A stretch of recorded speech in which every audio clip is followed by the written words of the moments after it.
The smell of old char carried on the wind even through the sleet. Black wall stubs rose from the snow like broken teeth. Two partial walls of what had been a saloon, a collapsed stovepipe, a stone hearth holding nothing. Beyond the ruin, two standing buildings and darkness. The rest of the camp had already left, or died, or simply stopped being a place anyone remembered. A girl knelt on the saloon floor, her coat soaked at the cuffs, her breath hanging motionless in the air. She was not looking at the ruin. She was looking at one small patch of ground where the snow had melted clean, as if something underneath were still warm. Tamsin Pike had not planned to die in Dakota Territory. She had not planned much of anything beyond the next meal, the next ride, the next town where someone might trade a day of mending for a night under a roof. Planning required a future, and futures required people who stayed alive long enough to build them. Her mother had not stayed alive. The boarding house outside Cheyenne smelled like boiled turnips and kerosene, and her mother's cough had turned wet sometime in November. By December, the landlady stopped bringing broth. By the second week of January, Tamsin woke to silence where breathing should have been, and understood, with the flat certainty of a nail-driven home, that the world had just halved itself. She was 16. She had a carpet bag with a cracked handle, a torn wool coat missing 2 buttons, her mother's sewing shears wrapped in a handkerchief, 2 biscuits hard enough to crack teeth, and 31 cents. The landlady gave her until sundown to leave. The room was already promised to a railroad clerk who could pay weekly. Tamsin had one other thing, though she did not think of it as an asset. She had a father who had vanished. Not dead, or not confirmed dead, but gone, following lime-burning work south of the Black Hills. Then chasing a prospecting claim that produced nothing, then simply not writing, not returning, not existing in any way that mattered except as a name on her mother's lips during fever. Pike. Orrin Pike. A man who burned limestone for mortar and swore he could read the ground the way other men read newspapers. He had taught Tamsin one thing she remembered with her hands more than her mind. Stone talks, not in words, in temperature, in moisture, in the way air moves across a crack. A hollow place gives itself away before it opens. She had been 7 when he pressed her palm over a limestone fissure and showed her the candle flame bending toward darkness. She did not know then that it was the most useful thing anyone would ever teach her. The freight wagon was supposed to carry her to Rapid City, where a church mission sometimes took girls who could sew.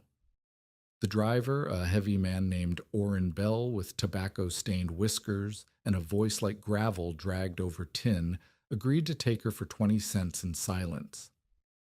2 other passengers rode in back, a seed merchant asleep under canvas, and a boy of 10 or 11 wrapped in a buffalo robe who watched Tamsin with eyes that never blinked. They made 40 miles before the sky changed. It did not darken gradually. It clamped shut. 1 hour the horizon was a pale band of winter brass. The next, the northwest turned the color of a bruise, and the wind shifted hard enough to make the canvas snap like a whip crack. Sleet came first, fine as sand, ticking against the wagon's sideboards with a sound like someone scattering pins across a table. Orrin Bell pulled the team up and turned in his seat. His lantern swung hard in the wind, throwing shadows that made his face look like it was coming apart. "This is Galena Spur," he said. "You are getting down." Tamsin looked out. She saw nothing that deserved the word town, a cluster of dark shapes against the snow, 2 standing structures, a feed shed with a sagging roofline, and a low cabin with light in one window. Beyond them, black wall stubs rose like broken teeth from a white jaw, the burned saloon. She could smell old char even through the sleet. "Rapid City is another day," she said. "Rapid City is another day in weather I'm not driving through." Bell did not look at her. He looked at the sky.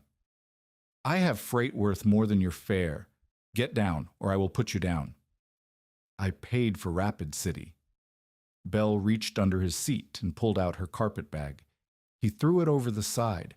It hit the frozen ground, and the cracked handle snapped clean off.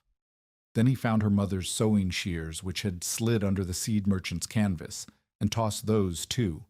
They landed point first in a drift and stood there like a grave marker.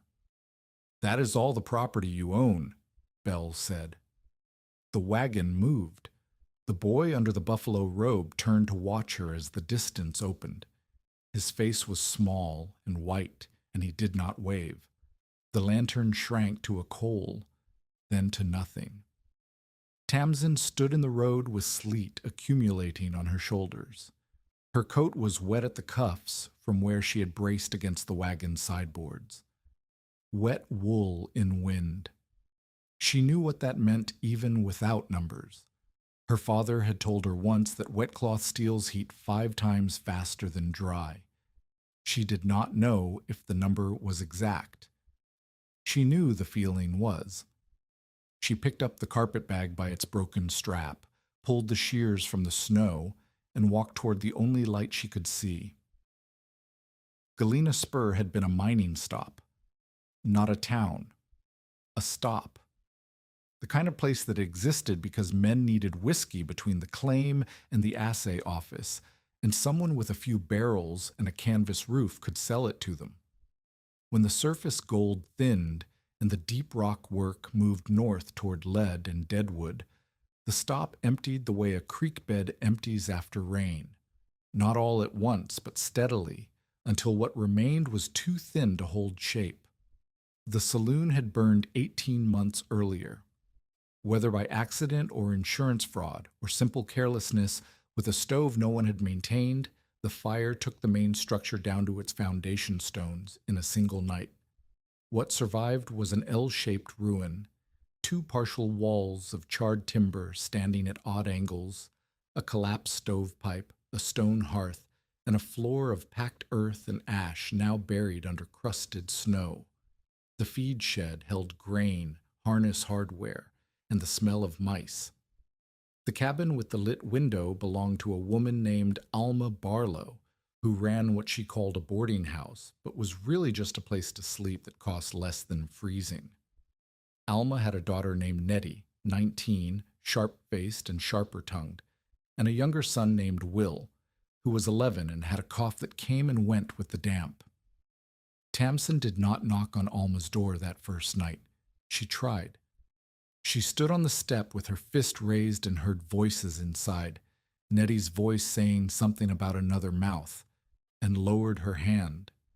She went instead to the feed shed, pushed between 2 grain sacks, and pressed her coat around her body and shook until the shaking stopped being voluntary and became something her muscles did without permission. She did not sleep. She rationed 1 biscuit into 4 bites and chewed each one until it dissolved. The other she saved. 31 cents sat in her coat pocket like a joke someone had told her a long time ago. By morning, the sleet had stopped, but the cold had deepened. The sky was the white of boiled bone.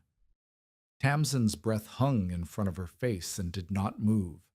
She guessed the temperature was below 0, but she had no thermometer and no experience with numbers this far north. What she had was the feeling in her fingers, wooden, slow, wrong, and the knowledge that her coat would not dry today. She walked the camp. Galena Spur was smaller than she had thought in the dark. The feed shed, Alma's cabin, a second cabin, boarded and dark, belonging to someone who had left, a privy leaning 15 degrees east, a wagon track running north toward the main road, and the burned saloon sitting in its blackened lot like a body no one had buried. That was where Callum Rusk found her. Rusk was 61 years old and moved like a man who had been 61 for a long time. He had been a stage station keeper for the Cheyenne and Black Hills line during the boom years, which meant he had fed horses, repaired axles, warmed passengers, and buried 2 men who died of exposure between stations. He now served as Galena Spur's unofficial fire boss, which meant he checked stovepipes and yelled at people who stacked kindling too close to the wall. He found Tamsin standing in the saloon ruin, looking at the ground. "You are the girl Belle threw off," Rusk said. It was not a question. In a camp this small, sound carried. The seed merchant had told Alma. Alma had told Nettie. Nettie had told the feed shed man. The feed shed man had told Rusk. "I was not thrown," Tamsin said. "I was put down." "The distinction comforts you?" She did not answer. She was looking at the saloon floor, the burned planks, the ash, the snow that had filled every gap and crevice. She was looking at one specific place where the snow was wrong. Rusk followed her gaze, but did not see what she saw. He saw a ruin. He had inventoried this ruin 6 times since the fire, and it held nothing of use to anyone. He began his assessment the way he had assessed every disaster at his stage stations, methodically, without kindness, without cruelty. "You have no dry wood," he said. "The standing timber in this camp is either charred, frozen, or claimed. The closest woodlot is 4 miles north, and you would need an axe, a sled, and a team, and you have none of those." Tamsin said nothing. "You have no intact roof. The shed has a roof, but it belongs to the feed company. Alma's cabin has a roof, but Alma charges $2 a week, and you do not have $2 a week. I have 31 cents. 31 cents is not a week. It is not a day. It is a nail and a prayer." Rusk pulled his collar tighter. "You have no stove. The saloon stove is buried under the north wall, and the pipe is cracked in 3 places. You cannot fire it without smoking yourself to death, or burning what is left of this lot." He paused. He looked at her coat, at the wet cuffs, at the way her hands were shoved into her armpits. "You have no food stores. You have no team. You have no lantern oil beyond whatever Belle left you, which I expect is nothing. You have no one in this territory who will vouch for you or claim you or put your name on a roof. My father. Your father is not here." Rusk said it without malice. He said it the way the cold said it, as a fact that did not care about her feelings. "A person needs 3 things to survive a Dakota winter: shelter, fuel, calories. You have almost none of any."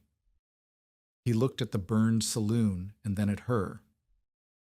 "A hole in the ground is not a house," he said. "It is a grave with a door." He walked away. His boots crunched on the snow with the steady rhythm of a man who had delivered verdicts before and did not stay to watch them land. Tamsin stood alone in the ruin. The wind found gaps in her coat she had not known existed. Her right ear burned with cold. Her left hand had stopped hurting, which was worse than hurting. She looked down at the spot that had caught her eye. One patch of snow on the saloon floor was melted clean, not large, maybe the width of a wash basin. Everything around it was sealed under ice and ash crust, but this one oval was bare ground, dark earth steaming faintly in the cold air, as if something underneath was breathing. She knelt. The ground was not warm under her palm, but it was not frozen. In a world where everything was frozen, not frozen was a message. Tamsin Pike did not know what was below the burned saloon. She did not know if it would save her or kill her. But Callum Rusk had just told her she was going to die on the surface, and the surface seemed to agree with him. She brushed snow from the edges of the melted patch and found a plank seam under the ash. The seam ran straight for about 3 feet, then turned at a right angle. The planks were charred on top, but solid underneath. The fire had swept across the floor fast enough to burn the surface, without consuming the full thickness. Tamsin scraped with her fingernails, then with the flat of her mother's shears, and found the outline of a hatch. It was roughly 3 feet by 2 feet, iron hinges on one side, corroded green, an iron ring on the other, frozen flat to the ground by ice that had seeped through the ash and locked it down. She pulled the ring. Nothing moved. Her fingers slid off. She tried again with both hands, bracing her feet against a foundation stone. The ice held. She looked at the sewing shears. They were 8 inches long, steel, with a slight curve at the tips where her mother had used them to cut buttonholes. They were the only tool she owned that had a point.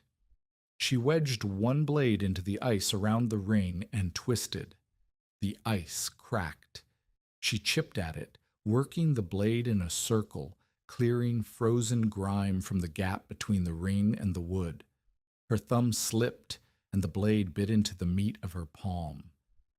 Blood welled up, bright and startling against the gray. She wrapped her hand in her handkerchief and kept working. The ring came free in stages. First, it moved a 1/4 inch, then 1/2 inch. Then it stood upright and she could get her fingers through it. But before she pulled, she did something that Callum Rusk would not have thought to do. Something her father had taught her in a limestone hollow when she was 7 years old. She put her cheek near the seam of the hatch and waited. Moving air. Not wind. The wind above was chaotic, directionless, full of sleet and fury. This was different. This was a steady, damp exhalation coming from below, pushing up through the cracks with the patience of something that had been breathing for centuries. It was not warm. It was not cold. It was the temperature of stone that had never seen the sun and never felt the wind and did not care what the sky was doing. Tamsin closed her eyes. The air moved against her cheek like a hand. A hollow place gives itself away before it opens, her father had said. She had been too young to understand. She understood now. She pulled the ring. The hatch fought her. Ice had bonded the wood to the frame. She pulled harder, leaning back, using her weight. Her shoulder joint popped. The charred planks groaned. Then the ice seal broke with a sound like a branch snapping, and the hatch swung up on its corroded hinges, and cold air rushed out of the darkness below with enough force to push powder snow off the rim in a circle. Tamsin looked down. A wooden ladder dropped into blackness. The rungs were intact, but dark with moisture. The smell that rose was mineral and old, wet stone, iron, something faintly like vinegar. Not rot, not death. Earth. She could see maybe 6 feet down before the light failed. The walls of the shaft were timber-framed, with stone behind the timber. The bottom was invisible. Every sensible thought she had ever been given told her not to climb into a dark hole in a burned ruin in a deserted camp during a storm. Sensible thoughts were for people who had options. She put her boot on the first rung and tested it. The wood held. She put weight on it. It held. She climbed down. The cellar was not large, maybe 12 feet by 10, with a ceiling just high enough for a man to stand without stooping. Timber beams ran across the top, supported by stone pillars at the corners. The floor was uneven rock. Limestone, she thought, though she could not see well enough to be sure. What she could feel told her more than what she could see. The air was still, not stagnant. She could feel it moving, barely, like the breathing of a sleeping animal. The temperature was the first shock.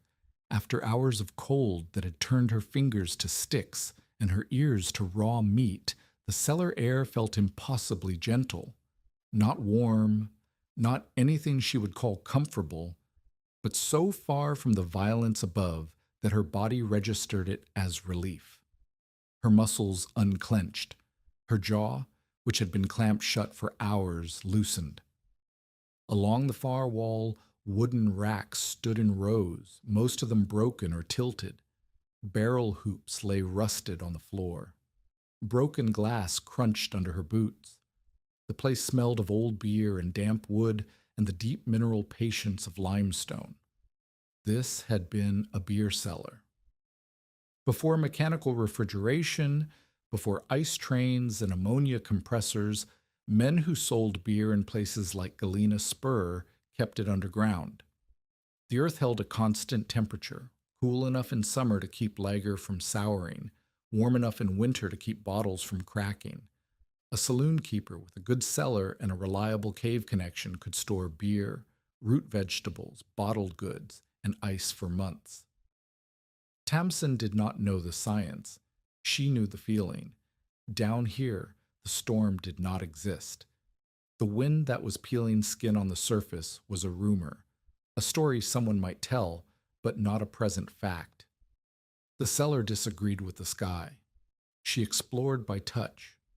The racks, the stone drain in the floor, still slightly damp, a crawl-height opening in the far wall where the limestone had been left unfinished, a dark mouth leading deeper into the hill.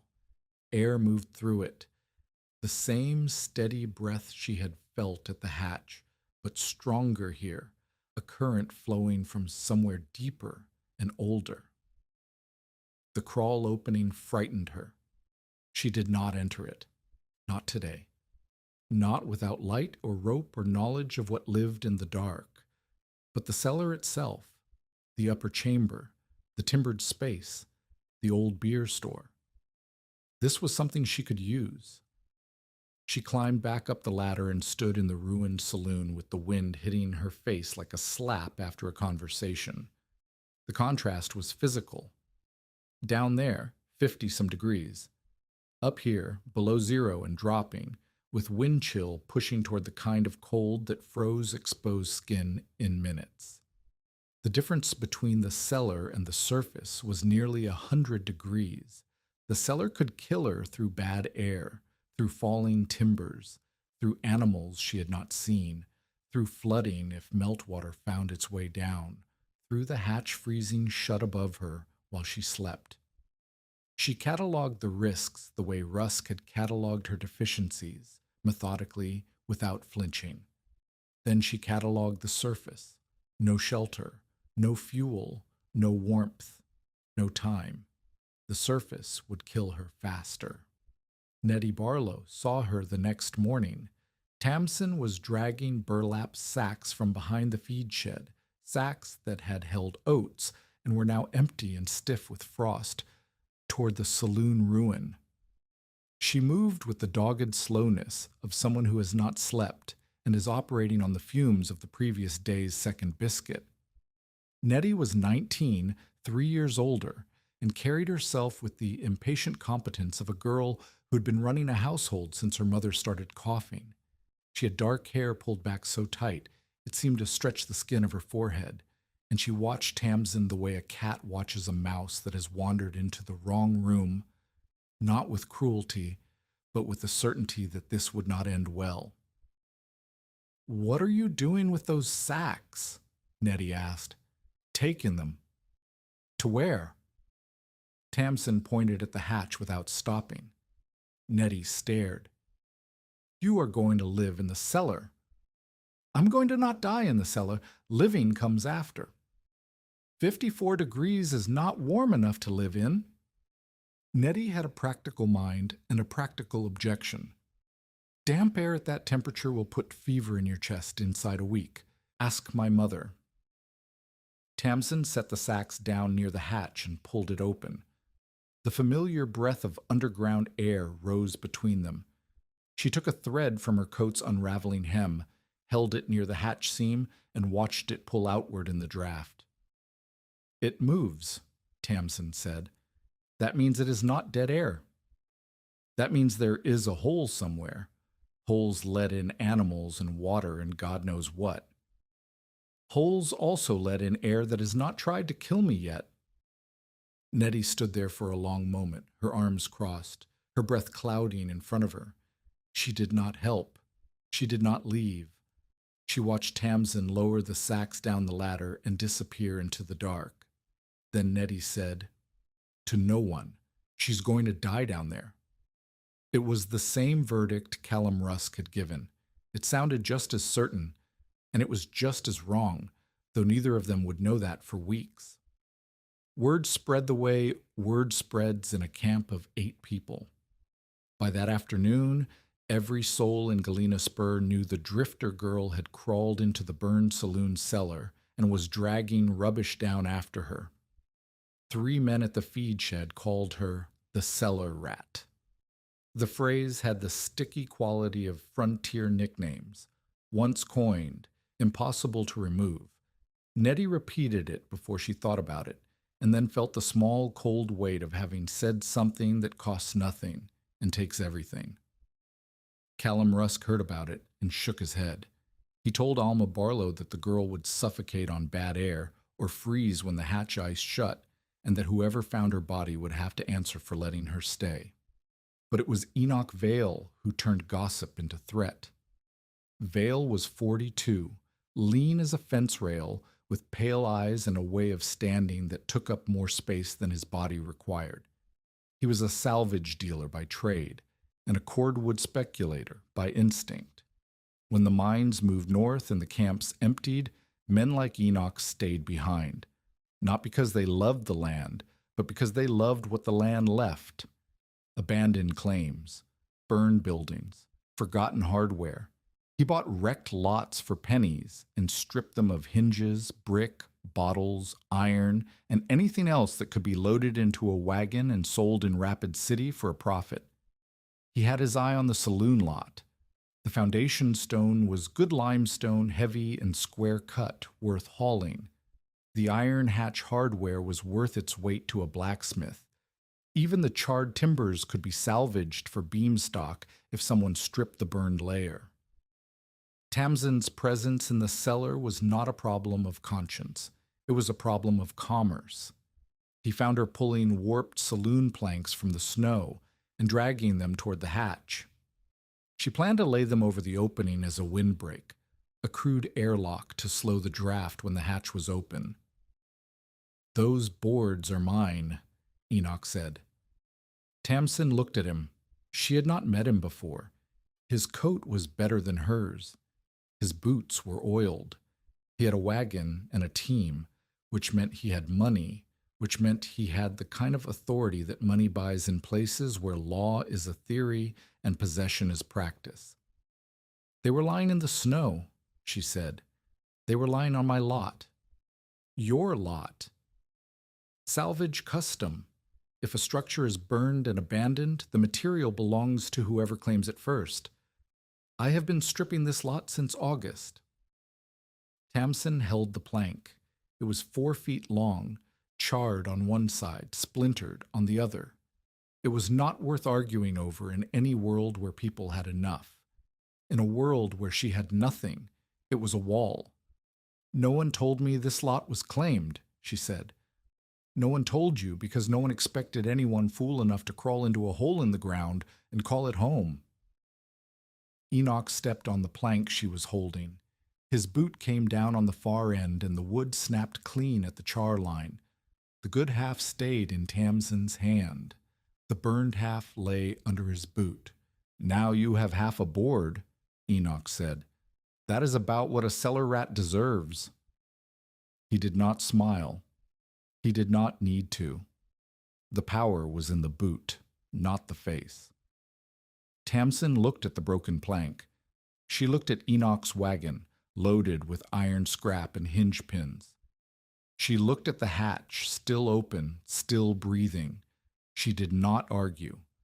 She took the half she had and carried it to the hatch and climbed down. Enoch watched her go. His expression was not cruel. It was the expression of a man calculating.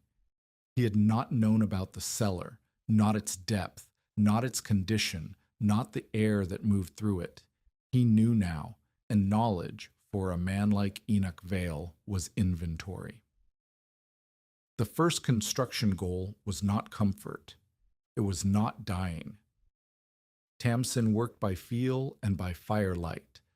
A single candle stub she had found in the cellar's wreckage, wedged into a crack in the limestone wall. The flame was small and unsteady, but it did 2 things. It let her see, and it told her the air was safe. As long as the flame burned upright and steady, the air held enough oxygen. If it guttered or went blue, she would climb. She divided the cellar into 3 zones: the hatch area, the main chamber with the sleeping shelf she planned to build, and the crawl opening into deeper darkness, which she refused to enter without rope. The sleeping shelf came first. She could not sleep on the stone floor. Dampness wicked through anything laid directly on rock, and damp clothing at 54 degrees would drain heat from a body almost as efficiently as wind. She needed elevation. She used broken barrel staves and the surviving rack timbers to build a platform against the driest wall. A crude shelf, 18 inches off the stone, just wide enough to lie on without rolling. She layered burlap sacks on top, then her coat, then herself. It was not warm. It was the opposite of warm in any way that a stove or a fire or a blanket was warm. But it was still. The air did not move across her skin. The stone did not change. The temperature held at 53, 54 degrees. Cold enough to make her shiver, warm enough to keep her alive through the night when the surface dropped to 15 below and the wind chill pushed past -30. She lay in the dark and listened to the cave breathe. The second task was the draft break. The hatch was her only exit, and every time it opened, surface air poured in, cold, fast, carrying snow and stealing the cellar's stored warmth. She needed an airlock, not a sealed door.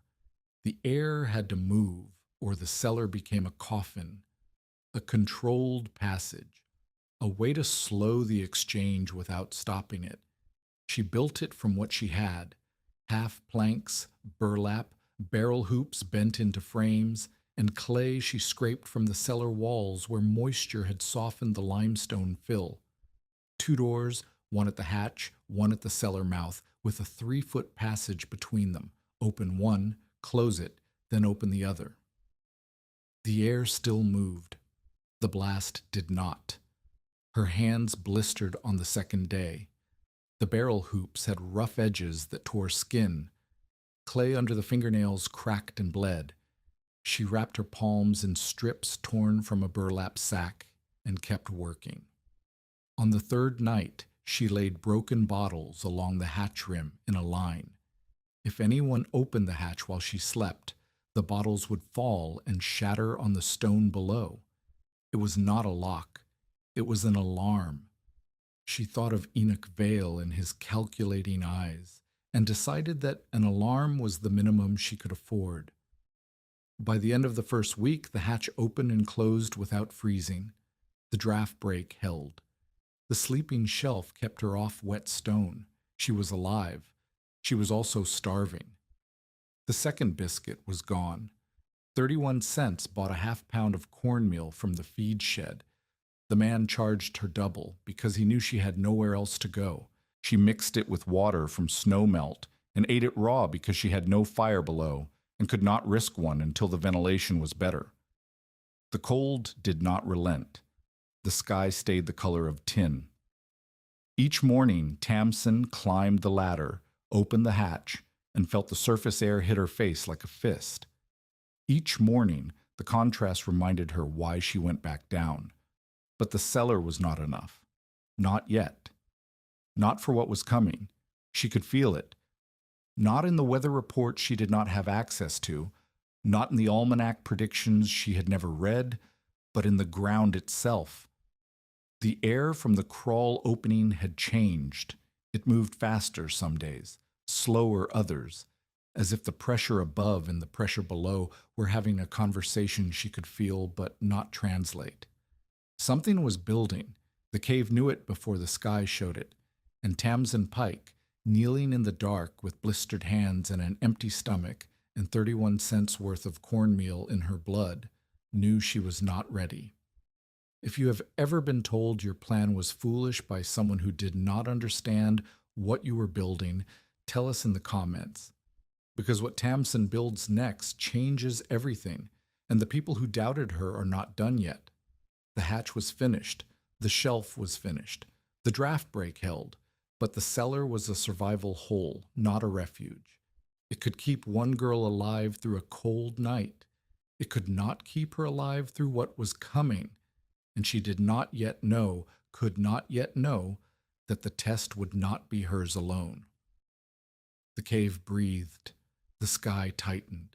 The temperature dropped another 4 degrees by nightfall, and somewhere on the road from the north, a man with a damaged lung and a miner's limp was walking toward Galena Spur with a lantern in one hand and 60 years of underground knowledge in his bones.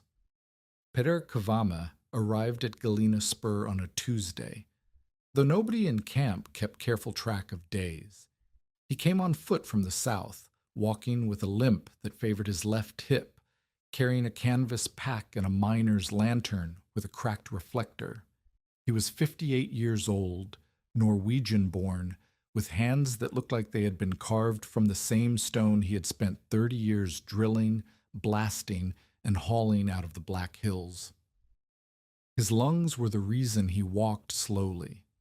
A cave-in near Lead 4 years earlier had crushed 2 ribs and filled his chest with rock dust that never fully cleared. He breathed with a faint whistle, like wind through a cracked window, and on cold mornings the whistle became a cough that bent him double. Doctors in Deadwood had told him to go south for warm air. He had been heading that direction roughly when the weather turned him toward any settlement with a roof. He found the feed shed first. The man there told him about the camp, 8 souls, 2 standing buildings, 1 ruin, and a girl living in a hole. Pater bought a cup of grain coffee with his own money and listened. Then he walked to the saloon lot. Tamsin was below.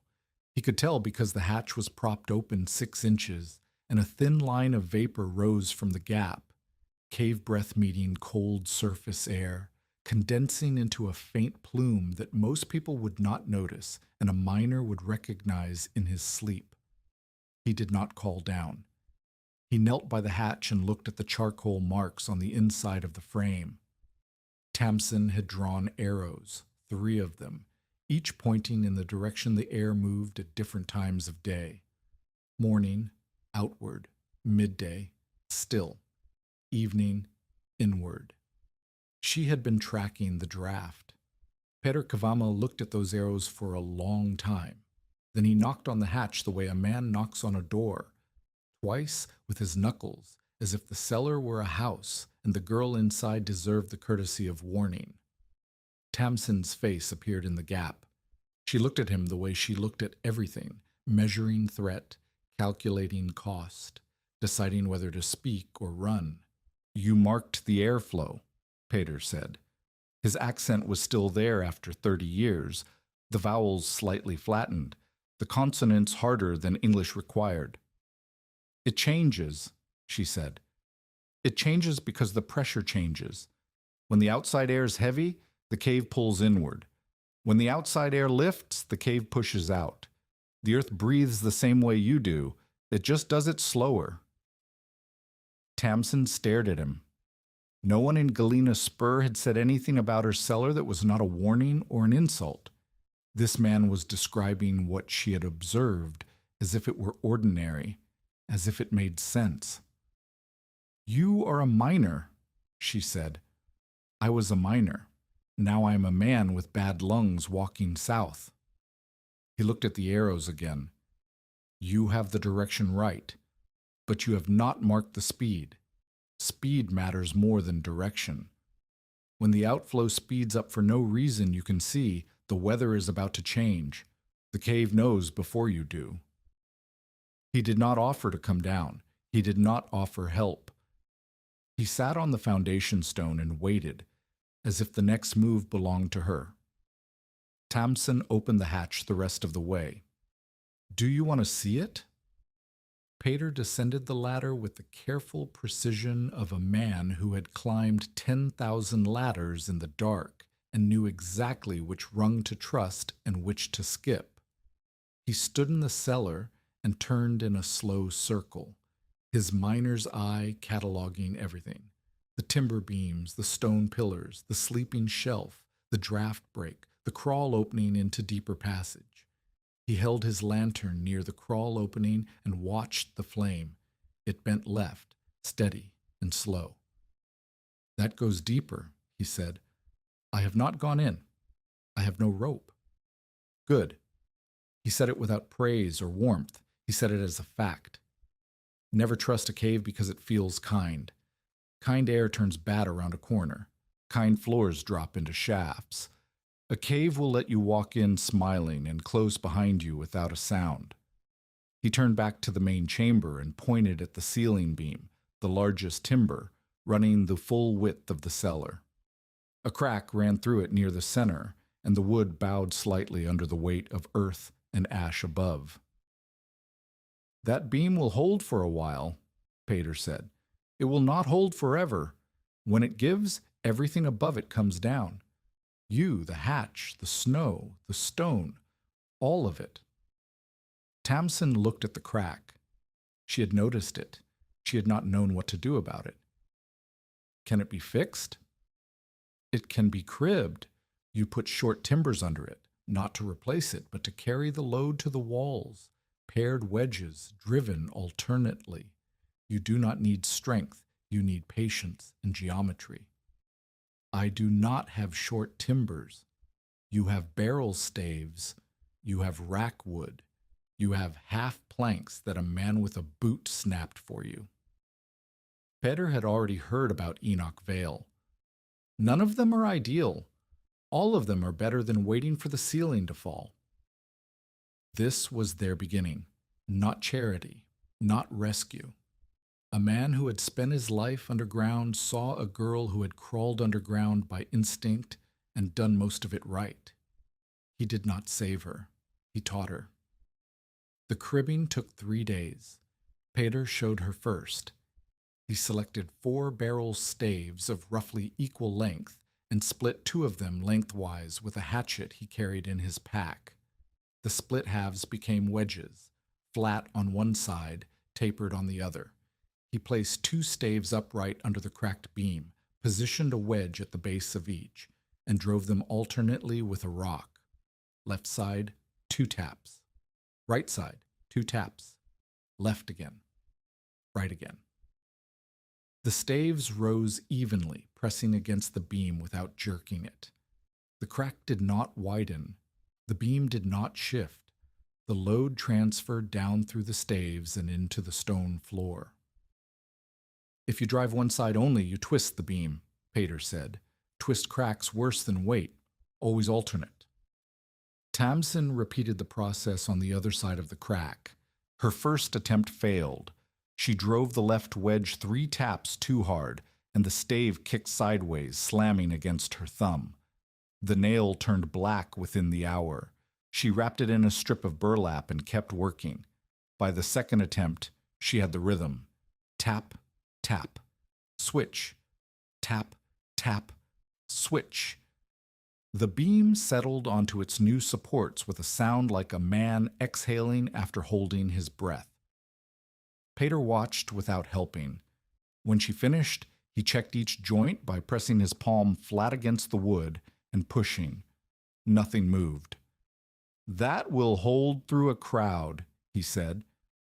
It was the closest thing to approval she had heard since arriving in Galena Spur.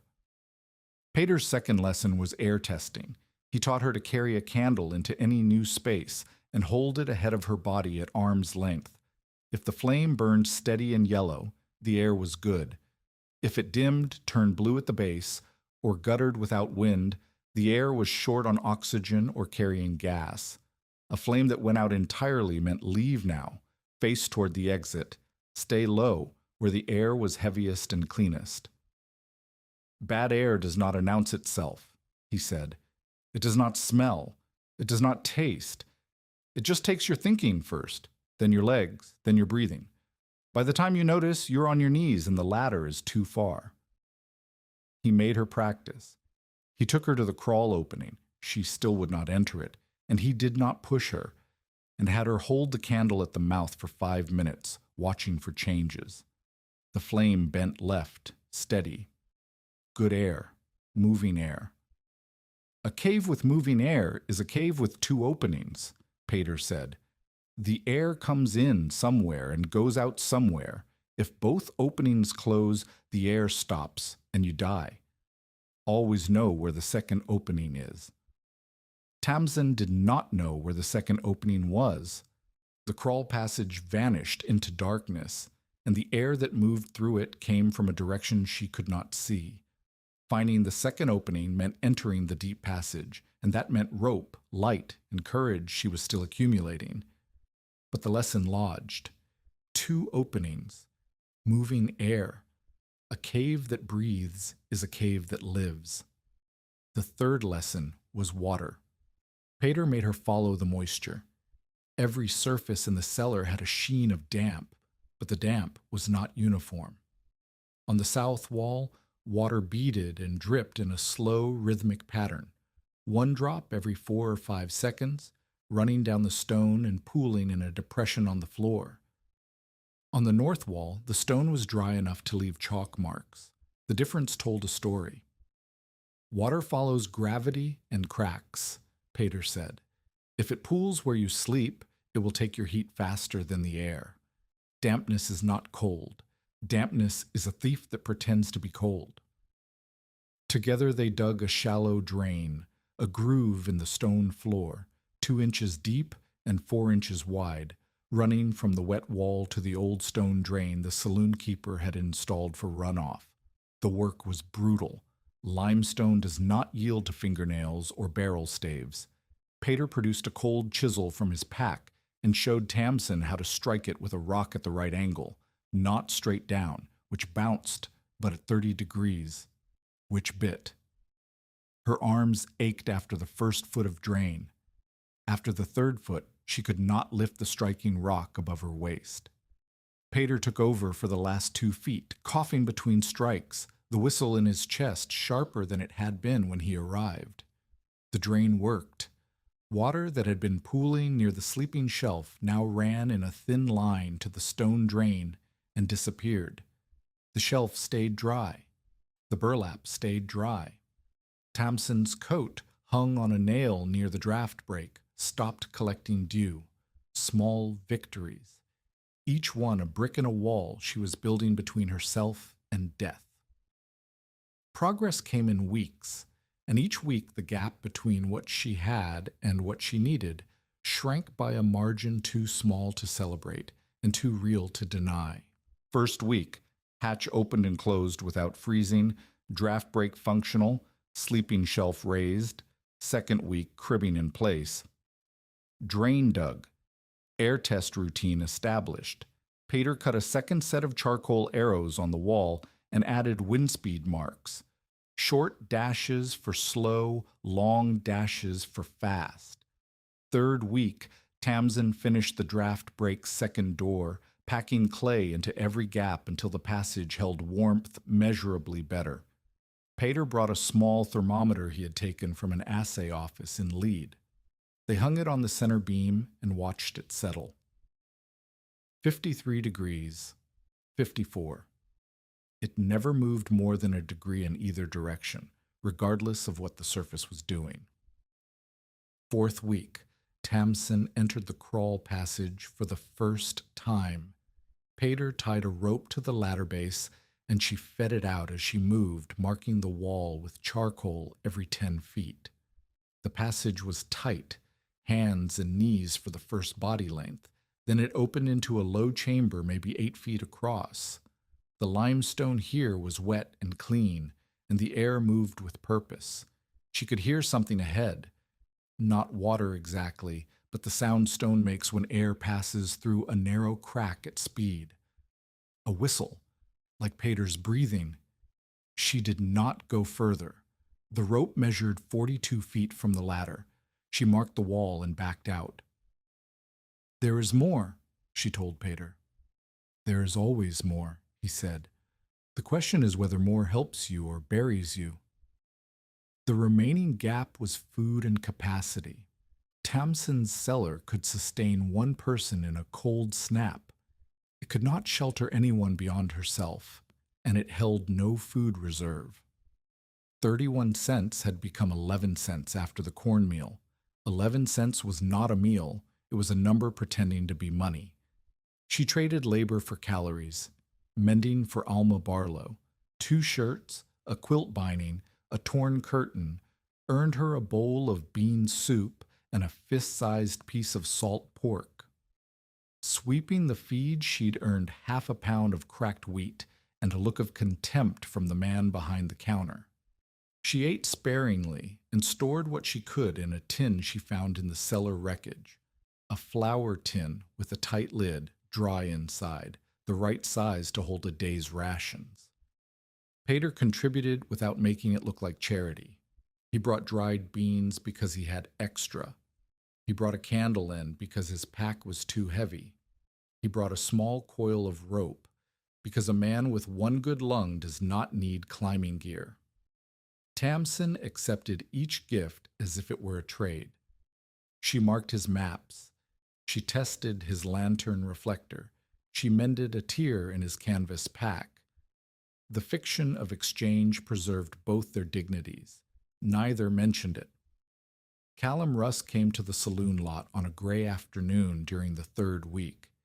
He stood at the hatch and called down, and when Tamsin's face appeared, he looked past her into the cellar with the expression of a man being asked to revise an opinion he had committed to publicly. "How are you not dead?" he asked. "The ground is 54 degrees, Tamsin said. 54 degrees is not warm. 54 degrees is not 0. That is the difference." Rusk looked at the draft brake, at the sleeping shelf, at the cribbed beam, at the charcoal arrows on the wall. He did not enter the cellar. He stood at the hatch like a man at a threshold he was not ready to cross. "Maybe you can live there," he said. The words came out slowly, as if each one cost him something. "But you cannot bring a town underground." "I do not need to bring a town. I need to keep myself." Rusk left, but he had changed his verdict from impossible to merely impractical. In a world of absolutes, that small shift was as loud as a shout. The weather turned deceptive in the 1st week of January. Warm hours crept in like spies. The temperature rose above freezing for 2 afternoons in a row. Snow softened. Icicles dripped from the feed shed's eave. A man could stand outside without his collar up and almost believe that the worst had passed.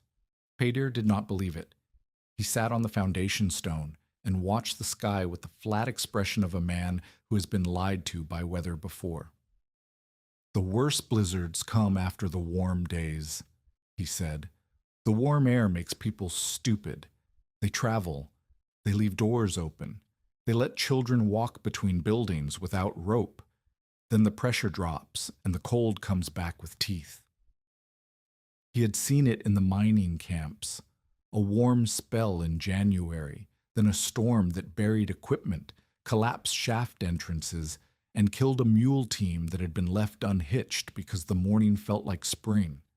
Tamsin felt it too, though she could not name it the way Pater could. The cave air changed. The outflow that had been steady for weeks grew faster, then slower, then faster again, as if the pressure above the earth were swinging like a pendulum. The hanging thread at the hatch seam, her first crude instrument, twitched and fluttered instead of pulling in one direction. "The cave is nervous," she said. "The cave is not nervous," Pater said. "The cave is responding to what the sky's doing. When the air outside drops pressure fast, the cave pushes out. When the air outside rises, the cave pulls in. If the cave starts pushing hard and the sky looks quiet, the sky is lying." He paused. The cough took him, and he bent over with his hands on his knees for a full minute before he could speak again.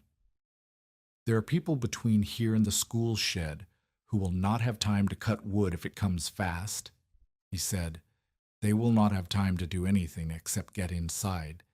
And inside, for most of them, means a cabin with chinking that has been cracking all winter." Tamsin looked at the hatch. Then she looked at the cellar below, at the space she had built for one person with materials meant for none. How many could fit? She asked. In the upper chamber, standing, maybe 12, sitting, 15, lying down. He shook his head. You do not want 15 people lying down in a space with one exit. That is how people die in mine collapses. Panic, not stone. Then we need the chamber to hold more than it holds. Peter looked at her. She had said we. He had not asked to be included. She had included him the way the cellar included the air, because the space required it. The unexpected help came from Nettie Barlow, and it came disguised as contempt. Nettie appeared at the hatch one morning carrying 2 quilts, torn, stained, the batting leaking from one corner like stuffing from a wounded animal. She dropped them at the hatch rim and said, "For the damp, not for you." Tamsin took the quilts without comment. She hung one on the cellar wall where moisture was worst. She laid the other on the sleeping shelf. The difference was immediate. Fabric between her body and the burlap cut the clammy chill that had been waking her at 3 a.m. with shaking she could not control. Nettie did not leave immediately. She stood at the hatch and looked down, the way Callum Rusk had looked, measuring, recalculating, not yet willing to descend, but no longer certain that descending was foolish. "My brother coughs worse at night," Nettie said. It was not a request. It was a fact laid down like a card, face up, waiting to see what Tamsin would play. "Damp air or cold air?" Tamsin asked. "Both. Damp at 54 degrees is better than dry at 10 below. The cold will kill the cough. The damp might feed it, but he will be alive to cough." Nettie looked at her for a long moment. Then she turned and walked back to her mother's cabin without another word. But she did not call Tamsin the cellar rat again. Not that day. Not ever. The calm broke on the morning of January 12th, 1888. The day began with the cruelest trick weather knows. Warmth. The sun appeared for the first time in a week, weak but present, and the temperature rose into the 20s. After weeks of cold that turned breath to ice before it left the mouth, 20 degrees felt like absolution. People opened doors. Alma Barlow hung washing on a line. Will Barlow walked to the small school shed 200 yards from the cabin without his heavy coat. 3 men from the feed shed loaded a wagon for a supply run north. Enoch Vale took 2 hired men to the saloon lot to remove the iron hatch hardware while the ground was soft enough to work. Tamsin woke in the cellar and felt the change before she opened the hatch. The air from the crawl passage moved differently, faster, harder, pushing outward with a force she had not felt before. The hanging thread at the hatch seam did not flutter. It streamed. Horizontal, rigid, as if someone were blowing through a pipe from below. She climbed the ladder and opened the hatch into sunshine. The contrast was disorienting. Above, a mild morning. Below, the cave pushing air like it was trying to empty itself. She found Peter at the feed shed, drinking grain coffee. His face was gray, and his breathing was worse. The warm, cold cycling had thickened whatever sat in his lungs, and his whistle had become a rasp. "The cave is pushing hard," she said. Peter set down his cup.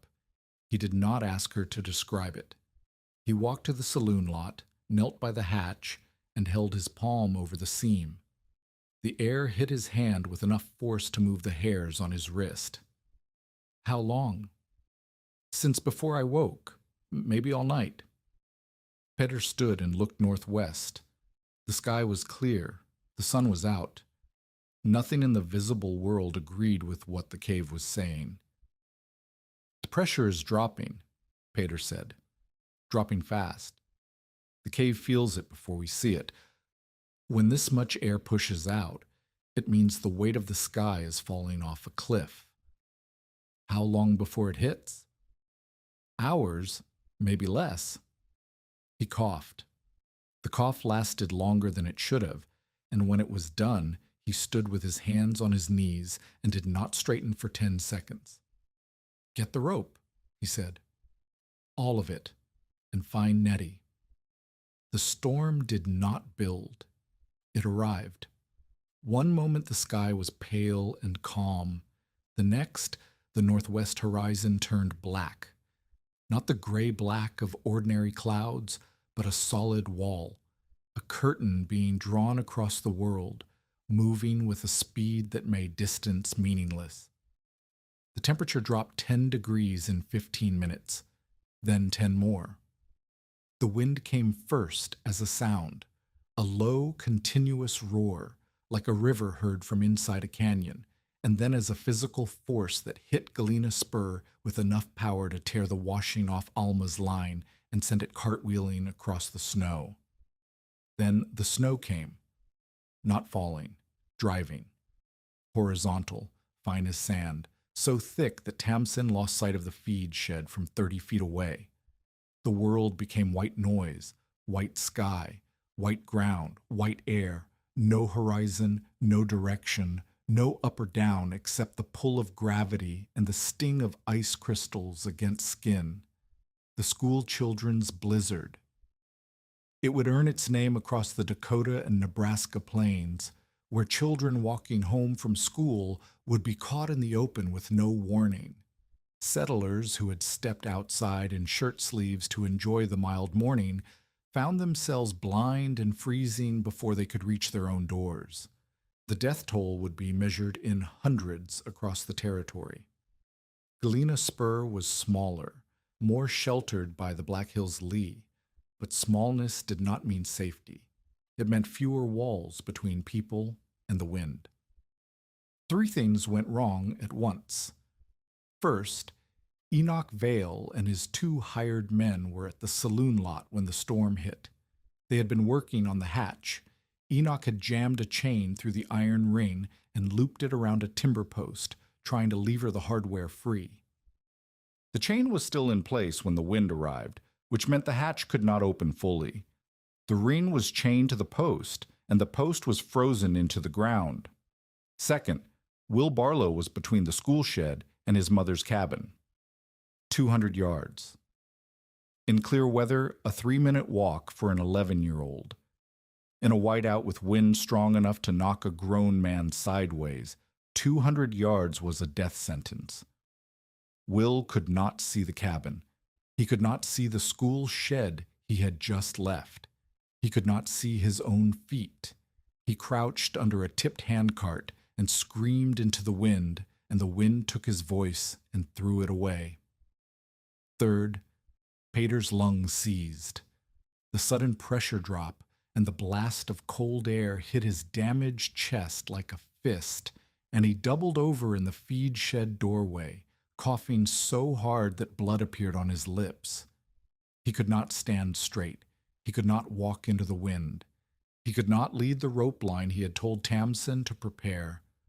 Tamsin stood at the saloon lot with 60 feet of rope in her hands and the cave screaming beneath her feet. The hatch was chained. Will was missing. Pater was down. The temperature was falling through 0 toward a place where exposed skin froze in minutes, and she was wearing a torn wool coat with wet cuffs. She had maybe 30 minutes before the cold stopped being painful and started being fatal. The chain first.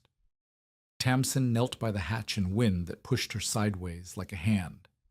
Snow filled her eyes, her ears, the gaps between her collar and her neck. She found the chain by feel. Iron links, cold enough to burn skin on contact, looped through the ring and wrapped twice around the timber post. She could not unwrap it. The links had pulled tight under tension when Enoch had been levering, and the cold had contracted the metal further. Her fingers were already losing feeling. She pulled off her right glove and tried to find the link junction. The chain bit into her palm. She felt the skin tear but could not feel the pain. The cold had taken it first. She tried the sewing shears, the same tool that had opened the hatch weeks ago. She wedged the blade between two links and twisted. The link did not break, but the chain shifted enough to create a quarter-inch of slack. She worked the slack around the post, loop by loop, until the chain hung loose enough to pull free of the ring. The hatch opened. The cave exhaled. Warm air, 54 degrees, 100 degrees warmer than the wind chill above, rose through the opening and hit the blowing snow. The snow vaporized on contact, creating a brief column of steam that the wind shredded instantly. "Down here!" Thompson screamed into the storm. Her voice carried maybe 10 feet. She tied one end of the rope to the hatch frame and the other around her own waist. Then she stepped into the wind. The school shed was 200 yards northeast. Tamsin knew the direction because she had walked it in clear weather, counting steps, a habit Pater had taught her. 240 steps at her stride. In the whiteout, she could not see the shed. She could not see anything.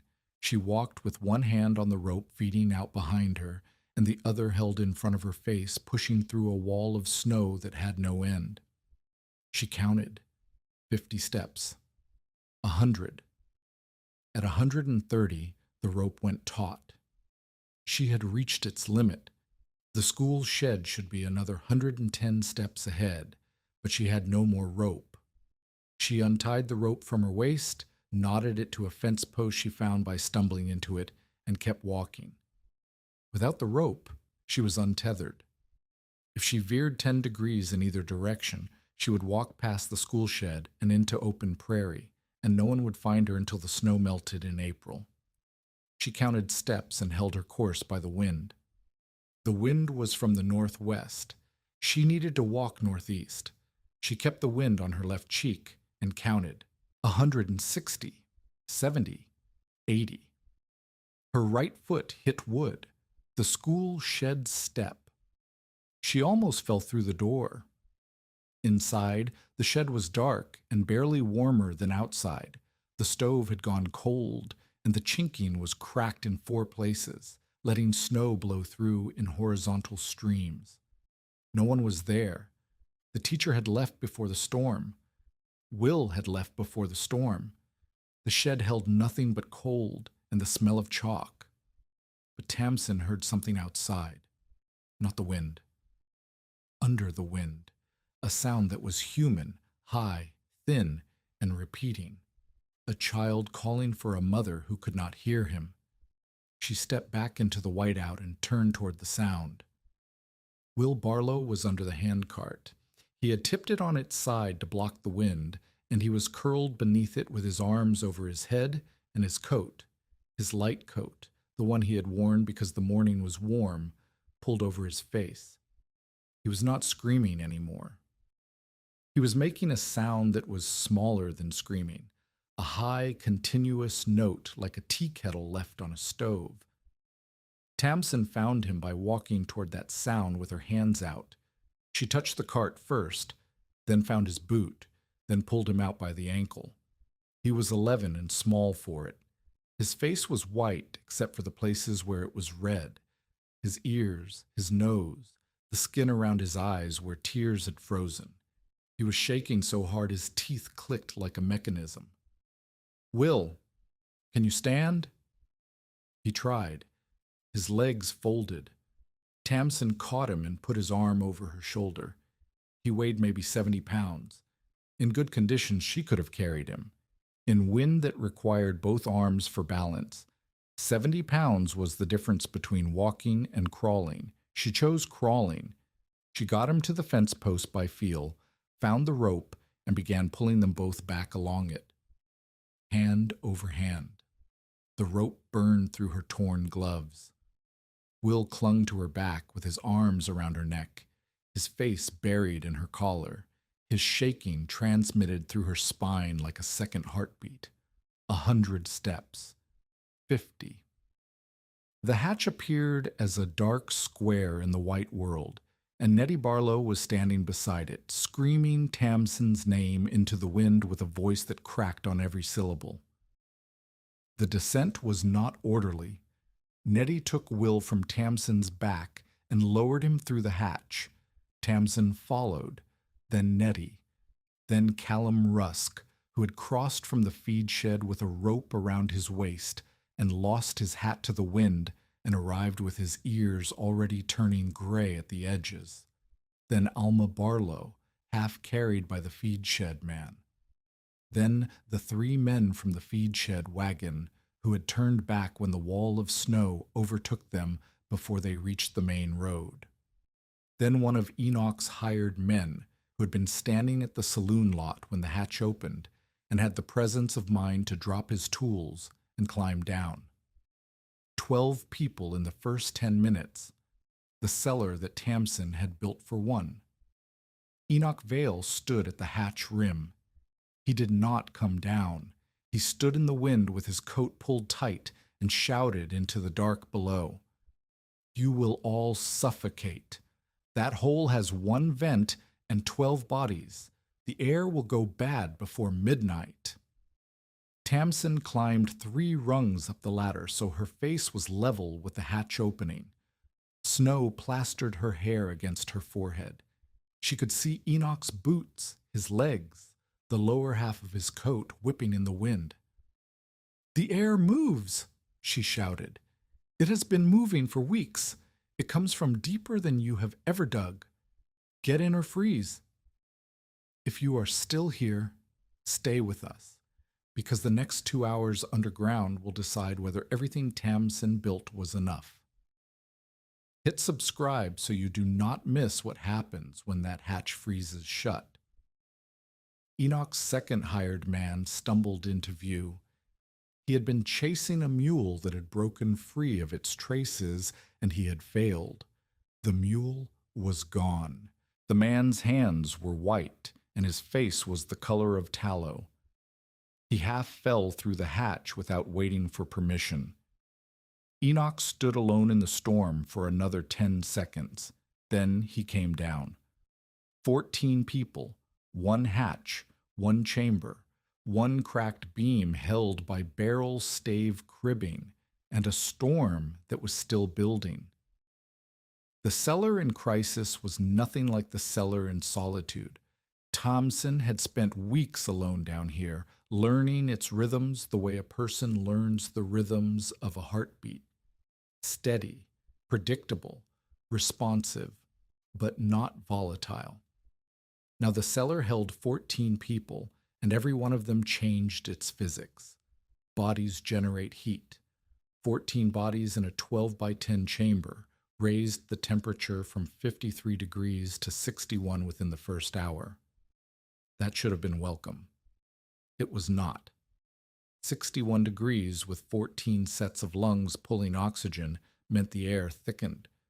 Tamsin could feel it. Not dangerous yet, but heavier, wetter, harder to draw deep. The candle on the center beam told the story. Its flame, which had always burned tall and yellow in the moving air, now burned shorter and slightly orange at the base. The draft still moved, air pushed from the crawl passage through the chamber and out the hatch seam, but 14 bodies had narrowed the pathway. The air had to work harder. Pater sat against the south wall with his canvas pack behind his head and his breathing reduced to shallow sips. The cough had stopped, which was worse than coughing. It meant his lungs had tightened to the point where there was not enough space to produce one. He watched the candle flame with the focused attention of a man reading a gauge that measured his own life. "Open the hatch 2 inches, he said. His voice was thin. "Not more. 2 inches. Tamsin climbed the ladder and pushed the hatch up. The wind caught it and nearly ripped it from her hands. She braced it with her shoulder and propped it with a barrel stave, creating a 2-inch gap at one end. Cold air screamed through the gap, -20, -30. She could not tell, but it hit the warm, wet air of the cellar and created a current. The candle flame straightened. The orange tinge at its base faded back to yellow. The trade-off was brutal. The 2-inch gap kept the air breathable. It also let the storm in. Snow blew through the crack in a fine spray that coated everything within 3 feet of the hatch. The temperature in the upper part of the chamber dropped 10 degrees. The lower part, where people sat, stayed warmer. Heat from bodies and from the cave itself pooled near the floor, where the limestone radiated its constant 54. Tamsin's airlock held. The inner door of the draft break caught most of the blowing snow before it reached the main chamber. The burlap packing she had sealed with clay stopped the spray. The system she had built for one person's convenience now served as the barrier between 14 people and the full force of the blizzard. But the cellar fought back in ways she had not anticipated. The first hour was fear. People crowded against the walls, pressing away from the crawl opening as if darkness were contagious. Will Barlow sat on the sleeping shelf with his mother's arms around him, shaking so hard the shelf rattled against the wall. Nettie crouched beside them, her sharp face softer now, her hands rubbing Will's feet between her palms. His toes were white. Frostbite had started before Tamsin reached him. The question was whether it had gone deep enough to cost him. Callum Rusk stood with his back against the cribbed beam and his arms folded, breathing through his nose in the deliberate way of a man trying to control something he could not control. His ears were blistered. His face was raw. He had crossed 30 yards of open ground to reach the hatch, and those 30 yards had nearly killed him. "How long?" he asked. "How long until what?" Tamsin said. "How long can we stay down here?" "As long as the air moves. And if it stops moving?" "It has not stopped in the weeks I have been here. The passage goes deeper than I can see. The air comes from the earth, not from the sky. The storm cannot reach it." Rusk looked at her. He was 61 years old, and he had survived blizzards in stage stations with proper walls, proper stoves, proper wood supplies. He had never survived one in a cellar under a burned saloon with a 16-year-old girl telling him the earth would keep him alive. But the earth was keeping them alive. The temperature on the floor was 57 degrees. The air moved, the candle burned, and above them the storm roared with a sound like a locomotive that never passed. The second hour was discomfort. The meltwater started. 14 bodies throwing heat in a stone chamber created condensation. Water beaded on the walls and ran down to the floor. Tamsin's drain, the shallow groove she and Petter had chiseled through limestone over 3 aching days, caught the runoff and channeled it to the stone drain. Without the drain, the floor would have pooled. The sleeping shelf, raised 18 inches, kept Will and the 2 smallest children dry. Enoch Vale sat in the corner farthest from Tamsin and said nothing. His hired men sat near him. One of them, the one whose hands were white, had begun to feel the pain of blood returning to frozen fingers, and he rocked back and forth, grinding his teeth, making a low sound that was not a word. The smell accumulated: wet wool, sweat, fear, the metallic tang of blood from Tamsin's torn palm, the earthy dampness of limestone, the faint vinegar of old beer that the cellar had never fully released. 14 people breathing in a closed space produced a humidity that pressed against the skin like a damp cloth. Nobody complained. Complaining required a belief that something better was available. Nothing better was available. The cellar was discomfort. The surface was death. The third hour was the test. The hatch froze shut. Tamsin did not hear it happen. She felt it. The 2-inch gap she had propped open narrowed as ice accumulated on the barrel stave then closed entirely as the stave contracted in the cold. The air from the gap stopped. The candle flame, which had been steady, began to dim. She climbed the ladder and pushed. The hatch did not move. Ice had sealed the seam, not the ice she could chip, but a layer formed from blown snow melted by the cellar's warmth and refrozen by the storm's cold. A solid weld of ice around the entire frame. 14 people watched her push. The silence was total except for the wind above, muffled now, a distant howl that belonged to another world. "Peter," Tamsin said. His voice came from the south wall, barely above a whisper. "The crawl passage. Open air goes deeper. If the hatch is sealed, the passage is the only vent." Tamsin looked at the dark mouth of the crawl opening. She had entered it once, on her knees, for 42 feet. She had not gone further. She did not know what was beyond the first chamber. More passage, a dead end, a shaft, a collapse. But the air still moved. The thread she had hung at the crawl opening still streamed inward, pulling air from the main chamber into the deeper passage. That meant the passage was open. The air was going somewhere, and if it was going somewhere, it was carrying their breath with it and pulling clean air behind it. "It is enough," Petter said. "As long as that thread moves, it is enough." Tamsin took the candle from the center beam and held it at the crawl opening. The flame bent inward, strong and yellow. She placed it there on a ledge just inside the passage where everyone could see it. 14 pairs of eyes watched that flame. As long as it burned, they breathed. The storm held through the night. Above, a mule that Enoch's hired man had lost froze in its harness. The rope between the feed shed and the cabin snapped under the weight of accumulated ice. The cabin's north-facing window cracked and let snow blow across Alma Barlow's kitchen floor in a drift that reached the stove by midnight. Below, the cellar held. The temperature on the floor never dropped below 51 degrees. The candle at the crawl opening burned steady through the night, its flame a small yellow promise that the earth still breathed.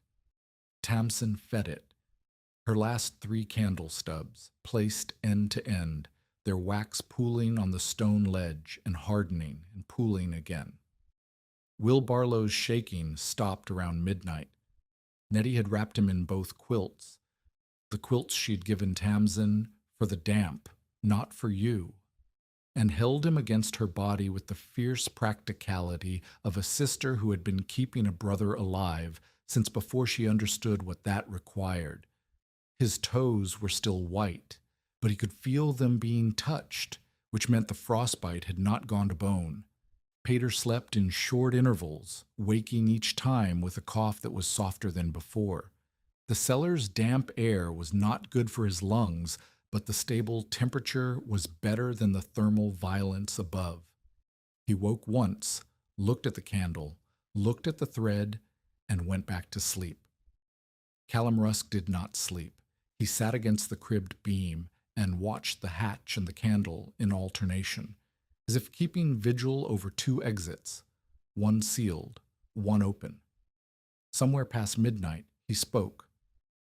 "That beam should have cracked," he said. 14 people pressing against these walls. The weight of the snow above. That beam is held together by barrel staves and a girl's stubbornness. "Paired wedges," Tamsin said from the dark. "Driven alternately. The load goes down, not sideways."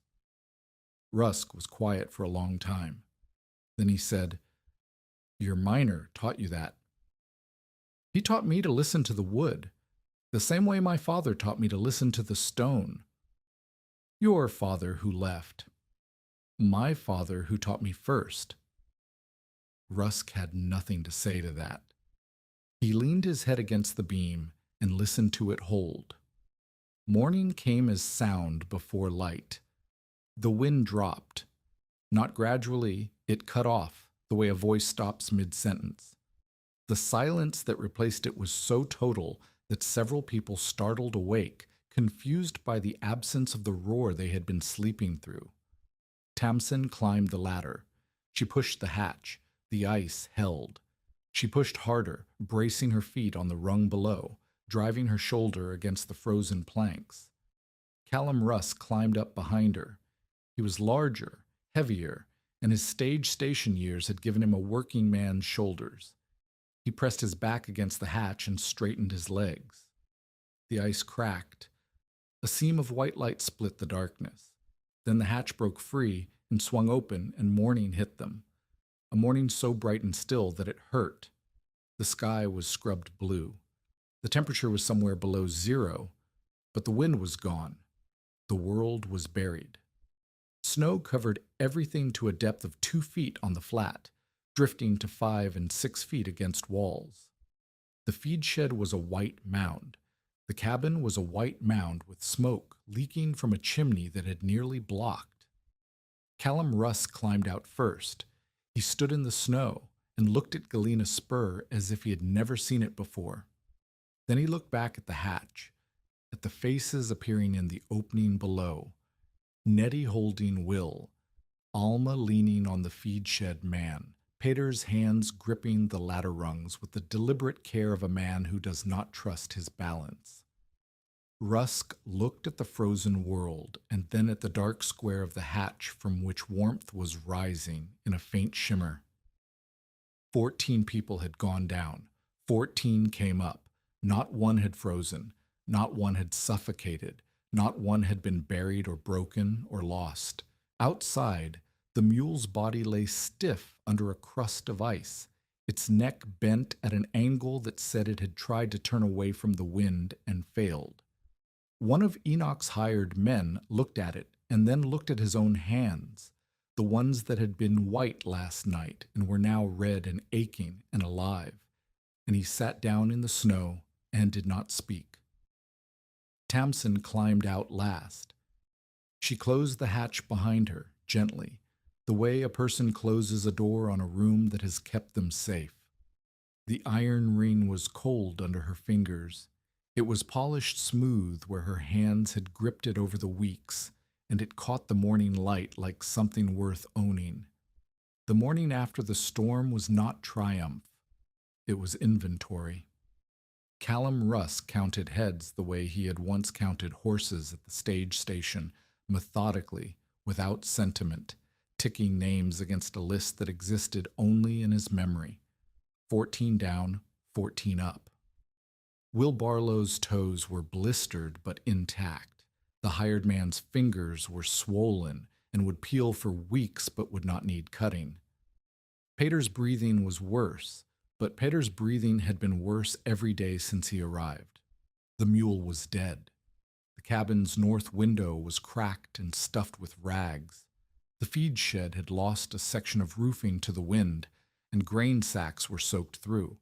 Alma Barlow's kitchen floor was buried under a drift that had frozen solid overnight and would need to be chipped out with a hatchet.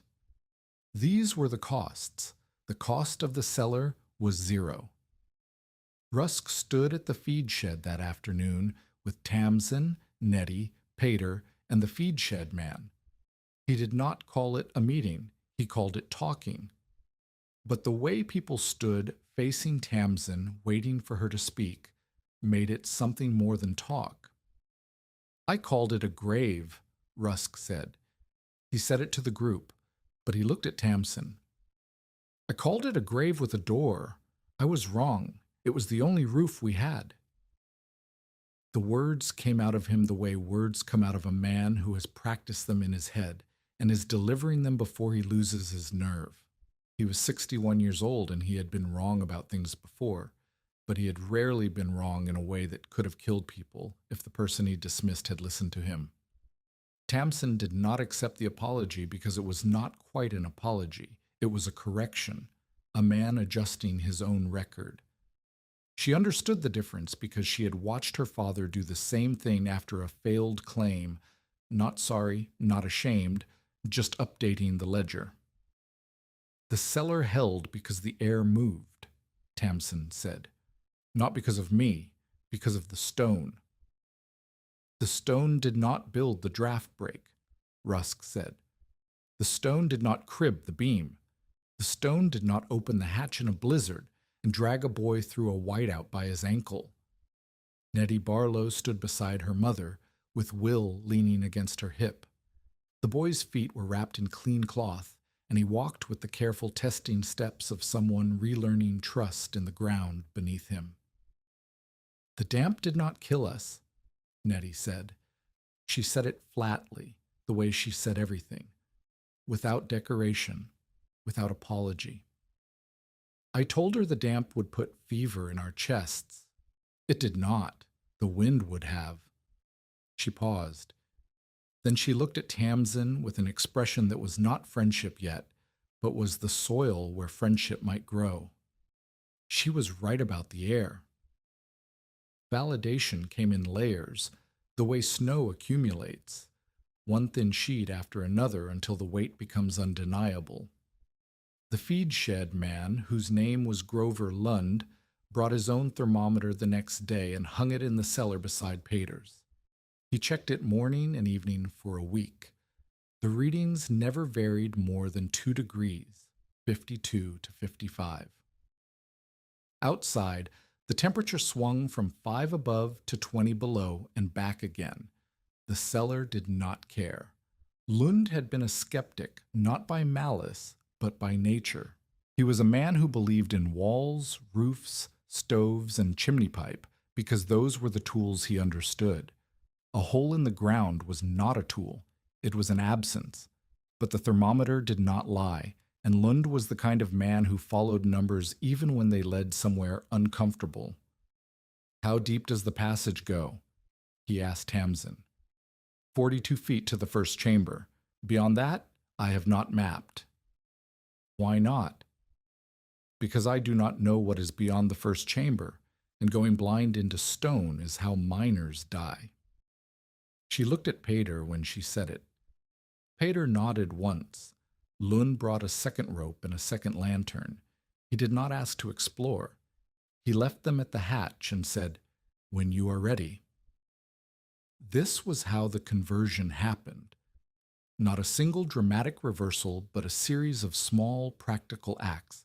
A thermometer hung, a rope delivered, a question asked without mockery, that shifted the weight of opinion from contempt to curiosity. The community members came one at a time, and each one came with a specific question. Alma Barlow came because her cabin's north wall had lost its chinking in the storm, and the repairs would take a week.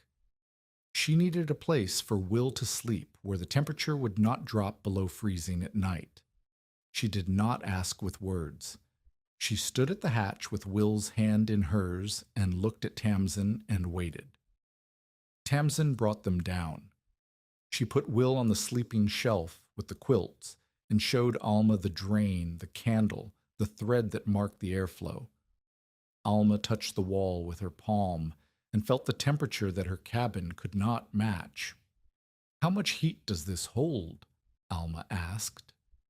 "The stone holds what the stone holds," Pater said from his place against the south wall. "It does not change with the season the way air does. Below the frost line, the earth stays close to the same temperature all year. Summer and winter are surface problems. Down here, the earth remembers its own average and does not let go." Alma looked at him, then at the stone, then at her son curled under quilts on a shelf that a 16-year-old girl had built from barrel staves and burlap. "My cellar at the cabin," Alma said. "It is shallow, 3 feet, dirt floor, no stone. Would it hold?" "How does the air move?" Tamsin asked. "I do not know." "Then we test it before we trust it." This became the pattern. People came with questions. Tamsin and Pater answered with conditions. Not every cellar was safe. Not every hole was a refuge. The difference between salvation and suffocation was airflow, drainage, and structural soundness, and these things could not be assumed. They had to be measured. Enoch Vale's first reaction to the validation was silence, and silence from Enoch was more dangerous than speech. He had spent the night of the blizzard in the cellar he had tried to strip for salvage. He had breathed the air he had said would suffocate them. He had slept on the floor he had tried to claim.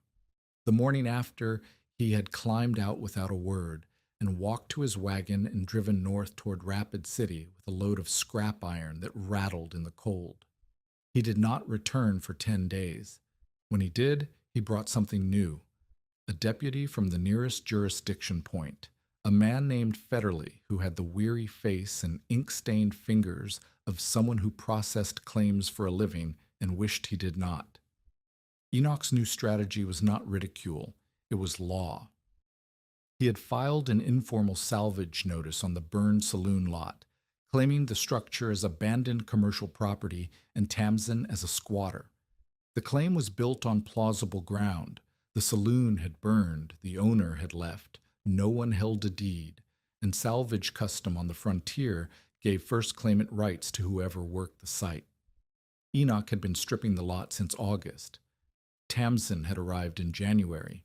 Deputy Federley came to the saloon lot and looked at the hatch, the windbreak, the charcoal marks on the foundation stones.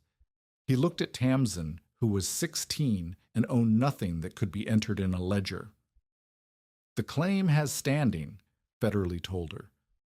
He said it without pleasure or malice. He said it the way the cold said things. As fact. Salvage is first come. You are not first. "I am not salvaging," Tamsin said. "I am living." "Living on someone else's salvage claim is squatting.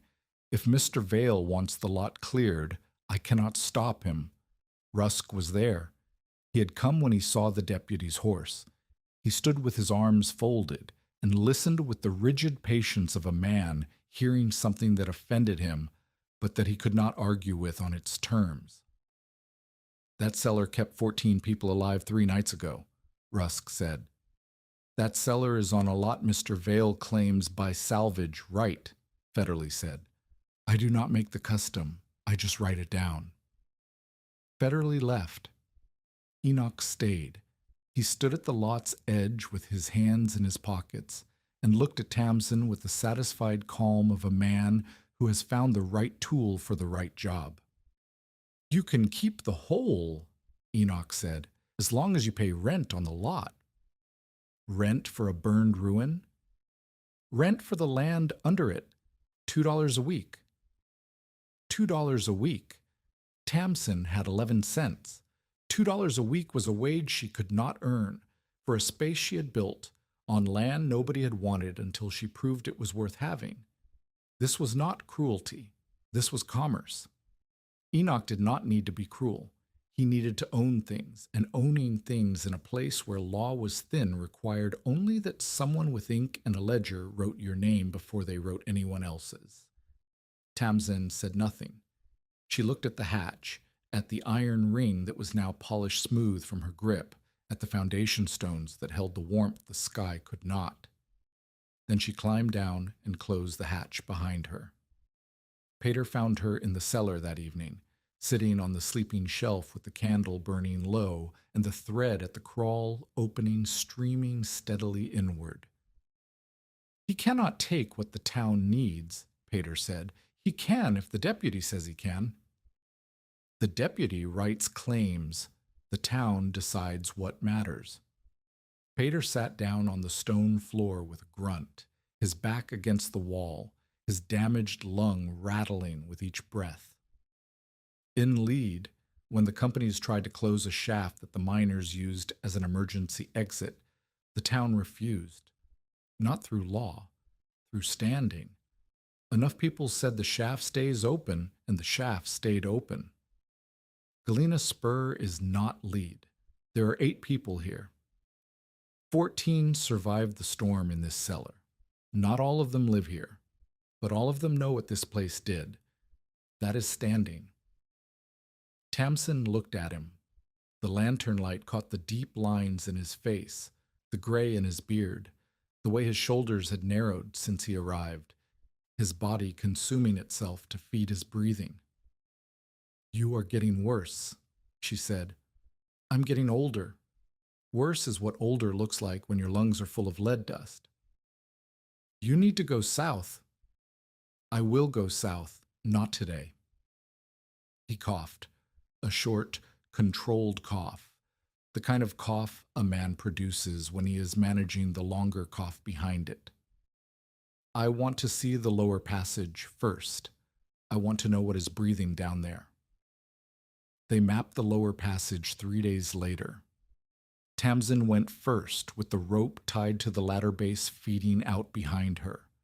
Pater followed, his lantern held low and forward, his breathing louder in the confined space. The crawl opening narrowed to 30 inches, then widened. The first chamber was, as she remembered, 8 feet across, wet limestone, the sound of moving air. Beyond the first chamber, the passage turned left and dropped. Not steeply, a greater person could walk on hands and knees without sliding, but enough that the character of the space changed. The walls tightened. The ceiling lowered until Tamsin's back scraped stone. The air grew cooler by a degree, then another, not colder than the upper chamber, but different, moving faster with a faint mineral smell that was sharper than anything above. At 61 feet from the ladder, the passage opened again. Pater held his lantern up, and the light found a room. Not a chamber, a room. 15 feet across, 10 feet high at the center, with a ceiling of natural limestone that arched like the inside of a skull. The floor was smooth stone worn by water that no longer flowed there. Along the far wall, a crack ran floor to ceiling 3 inches wide, and from it came a steady, warm exhalation, the deepest breath of the cave system, air drawn from hundreds of feet below where the earth held its true temperature. Pater put his palm over the crack. He held it there for 30 seconds. 55 degrees, he said. Maybe 56. Stable. This is the source. Tamsin felt it too. The air from the crack was not just warm. It was dry, drier than the upper cellar, drier than any air she had felt underground. The limestone here was not sweating. The walls were chalky and pale. This is why the upper chamber breathes, Pater said. The crack pulls air from deep in the formation. It rises through this room, through the crawl passage, through the cellar, and out the hatch. We're standing inside the cave's lung. He sat down on the smooth stone floor and looked up at the ceiling. The lantern threw his shadow large and strange against the arched limestone. You could shelter twice as many down here, he said, if you cribbed the crawl passage and ran rope lines. The air supply is not the upper chamber. The air supply is this. Tamsin marked the walls with charcoal. The room, the crack, the direction of airflow, the dimensions as best she could guess. She marked the ceiling height and the passage width and the distance from the ladder. When they climbed back to the upper cellar, Pater sat on the sleeping shelf and coughed for 5 minutes without stopping. When the coughing ended, he wiped his mouth with the back of his hand and looked at the smear of pink on his skin. Neither of them mentioned it. The next weeks moved in 2 directions at once, outward into the community and downward into the earth. Tamsin began teaching, not by choice. She did not consider herself a teacher, but because people came and asked, and answering their questions was easier than turning them away. The first student was Nettie. Nettie arrived at the hatch one morning with a candle, a ball of twine, and a look on her face that dared Tamsin to comment on the fact that the girl who had called her a cellar rat was now asking to learn about cellars. Tamsin did not comment. She handed Nettie the candle and said, "Hold it at arm's length and tell me what the flame does." Nettie held it. "It bends left." "That is the direction the air is going. If you walk into a space and the flame bends toward you, the air is leaving. If it bends away from you, the air is arriving. If it does not bend, The air is still, and still air in an enclosed space means you leave. Why? Because still air means no second opening, and a space with no second opening fills with your own breath until your breath is the only thing in it. Nettie absorbed this the way she absorbed everything, quickly, without visible processing, stored for immediate use. Within an hour, she was testing the draft break, the crawl opening, the hatch seam, comparing flame angles, and calling out readings as if she had been doing it for weeks. Tamsin taught Callum Rusk next because Rusk asked. This surprised her. Authority skeptics do not usually ask to learn from the people they dismissed, but Rusk was a practical man underneath his certainty, and practicality eventually overrides pride in a place where pride can freeze you. She taught him the drain system, how to read moisture patterns on stone, where to dig so water runs away from sleeping areas, how to tell the difference between condensation, which is manageable, and seepage, which is dangerous. Rusk listened with his arms folded and his jaw set, the posture of a man learning something he wishes he had known already. 2 mothers from the feed shed wagons came the following week. Their families lived in sod houses 3 miles east, and the blizzard had nearly taken both structures. They wanted to know if their root cellars could serve as storm shelters. How deep? Tamsin asked. 4 feet, said one. Maybe 5. Does the air move? They did not know. No one tested root cellar air. Root cellars held potatoes and turnips and jars of preserved fruit. They were not places people lived. Then we go and test them, Tamsin said. And if they are dead air, we mark them so no one hides there in a storm and does not come out. She made the mothers do the testing themselves. Candle flame, thread for airflow, a cup of water set on the floor to check for seepage. She watched them work and corrected what needed correcting and kept her hands behind her back. Pater watched from the saloon lot, sitting on the foundation stone with his canvas pack beside him and his breathing thin. He was proud, but the pride was unsentimental, the expression of a man watching a method being transmitted, which is the only form of progress a miner trusts. Pater's departure came on a morning that smelled like snow, but had not yet delivered any. His cough had deepened into something that occupied his whole body. He slept sitting up because lying flat filled his chest with a weight he could not push through. His voice, which had been firm and accented and precise, was now something he rationed, short sentences, measured words. The economy of a man who knows his speaking days have a number on them. He told Tamsin 2 days before he left. I am going to hot springs, he said. There are mineral baths. They do not fix lungs, but they make the dying slower, and I prefer slow. Tamsin said nothing for a long time. They were sitting in the upper cellar, the lantern between them, the crawl opening breathing its steady breath. You have not finished teaching me, she said. I've taught you everything that matters. Air, water, wood, stone, the rest is repetition. The lower passage, you mapped it. You do not need me to walk it again. He looked at her with eyes that were clearer than his lungs deserved. A map is not for the one who made it. It is for the one who comes after. He reached into his canvas pack and brought out the miner's lantern with the cracked reflector. He set it on the sleeping shelf between them. This has been underground longer than you have been alive, he said. It has never failed. When the flame goes out, it is not the lantern, it is the air. Trust the tool, do not trust the dark. Tamsin took the lantern. The brass was warm from his pack. The cracked reflector caught the candlelight and split it into 2 beams, one strong, one scattered. She did not cry. She did not thank him with words that would have embarrassed them both. She held the lantern and felt its weight, and understood that this was what inheritance looked like when it passed between people who were not family but who had built something together in the dark. Peter left the next morning.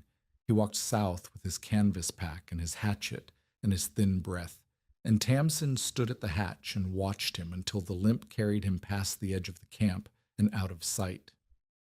The cellar was quieter that evening. The air still moved. The thread still streamed. The candles still burned. But the space felt larger, the way a room feels larger when someone who filled it with competence leaves it to someone who is still learning what competence means.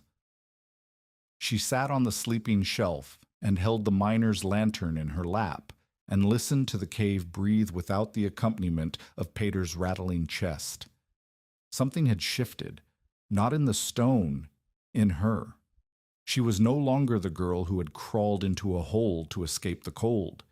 She was the person who understood the hole, who could read its air and map its passages and teach its principles to others. The shift frightened her more than the storm had.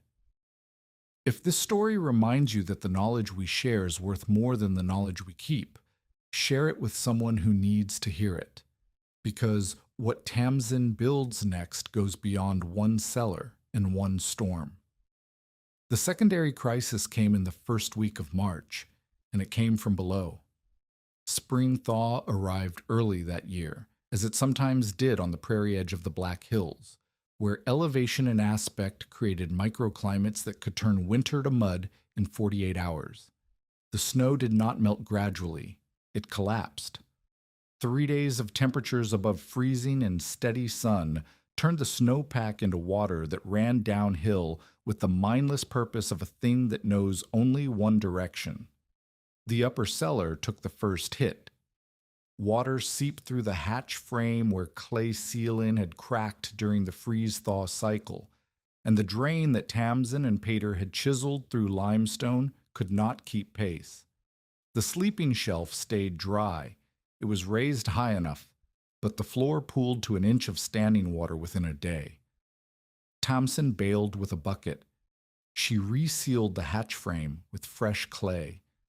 She deepened the drain by another inch using Peter's cold chisel and her own aching arms. The water slowed, stabilized, and the upper chamber returned to damp but functional. The lower passage was different. 2 children from the sod house families, a boy of 8 named Jory and his sister Marit, who was 6, had been spending afternoons in the lower chamber.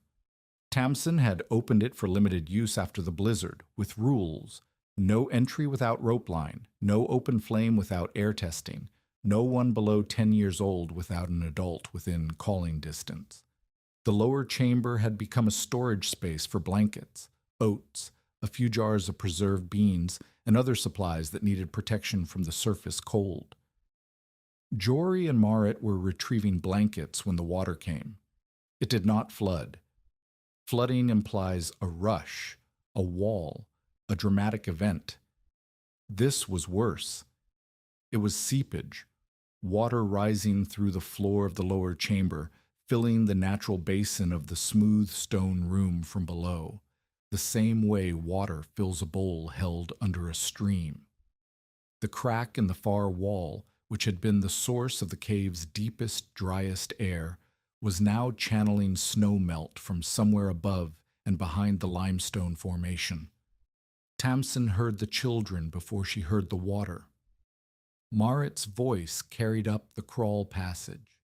Not screaming, not yet, but the tight, high sound of a child who has discovered that the floor is wet and getting wetter, and the exit is a narrow hole she cannot see. Tamsin grabbed the rope and moved. The crawl passage was already damp. Water beaded on the ceiling and dropped in steady streams. She could feel the change in air pressure before she reached the lower chamber. The dry breath from the crack was gone. The air that moved now was wet, heavy, and it carried the smell of mud and surface world. The water in the lower chamber was 3 inches deep when she arrived. The children stood on a limestone ledge at the far side, dry for now, holding each other. The blankets they had come for were soaked. Marit! Jory! Hold the rope. She tied the line to a rock spur and fed it to the children. Jory grabbed it. Merritt grabbed Jory. Grabbed. Tamsin pulled them through the crawl passage one at a time, her back scraping the ceiling, her knees in an inch of running water that was cold enough to numb her shins. Nettie was at the upper cellar when they emerged. She took the children up the ladder without a word. Tamsin went back down. The water was rising, not fast, an inch every 20 minutes by her count, but steadily, and the lower chamber's basin was filling in a way that would eventually push water up through the crawl passage and into the upper cellar, drowning the drain system and turning the refuge into a cistern. Pater's voice came to her in the dark, which was not a memory so much as an instruction stored in her muscles. Water follows gravity and cracks.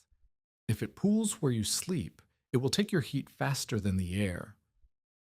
She needed to divert the flow before it reached the upper chamber. The water was coming through the crack, the same crack that had been the cave's air supply. The crack was 3 inches wide and ran floor to ceiling. She could not seal it, but she could redirect what came out of it. She used the cold chisel to cut a shallow channel from the base of the crack to the far side of the lower chamber, where the stone sloped slightly toward a natural depression she had noticed during the mapping, but not understood. The depression was a drain, an old water channel the cave had carved for itself over centuries, now dry, now waiting. The chiseling took an hour. Her arms burned. The water reached 5 inches, 6. Her boots were soaked through and her hands were shaking, and every strike of the chisel sent vibrations up her wrists that she could feel in her teeth.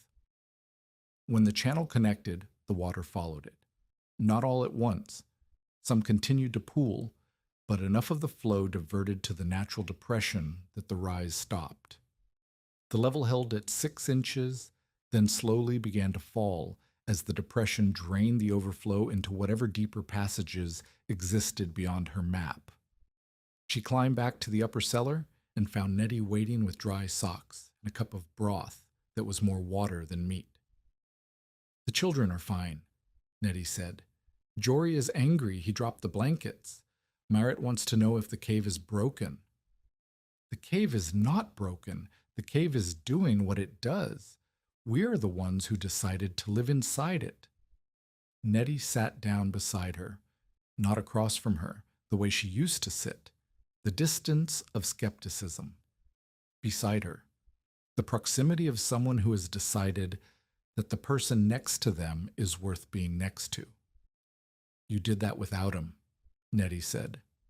Tamsin knew who she meant. "He taught me to listen for the water before I see it.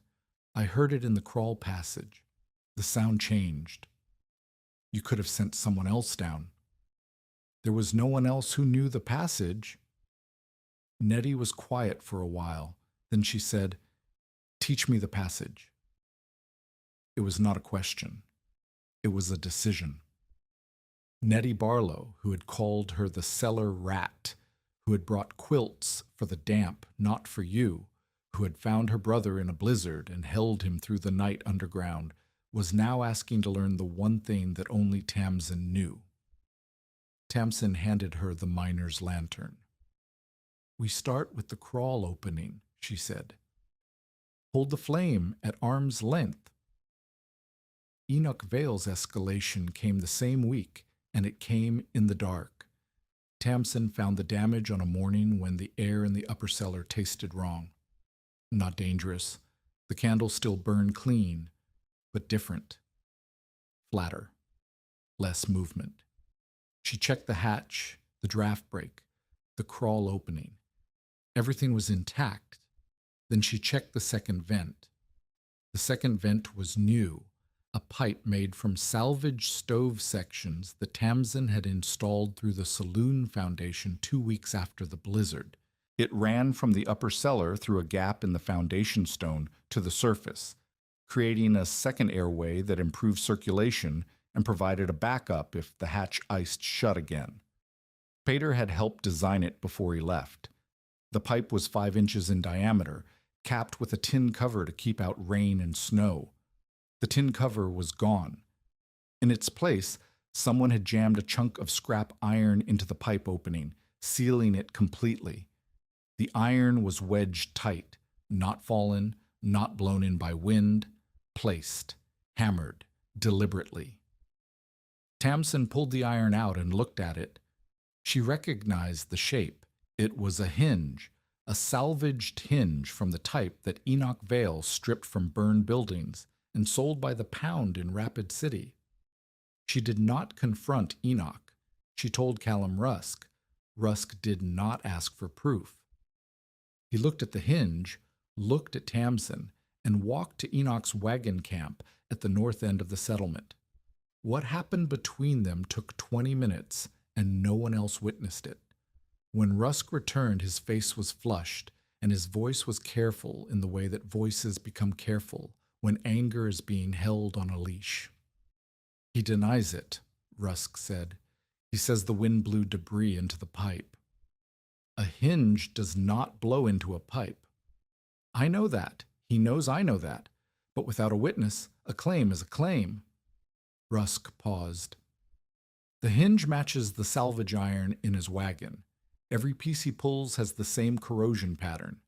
I told him that if another vent is blocked, I will take his salvage claim apart bolt by bolt and let the deputy sort the pieces." It was not justice. It was leverage. One man's threat against another man's greed, with no law to settle it and no certainty that the threat would hold.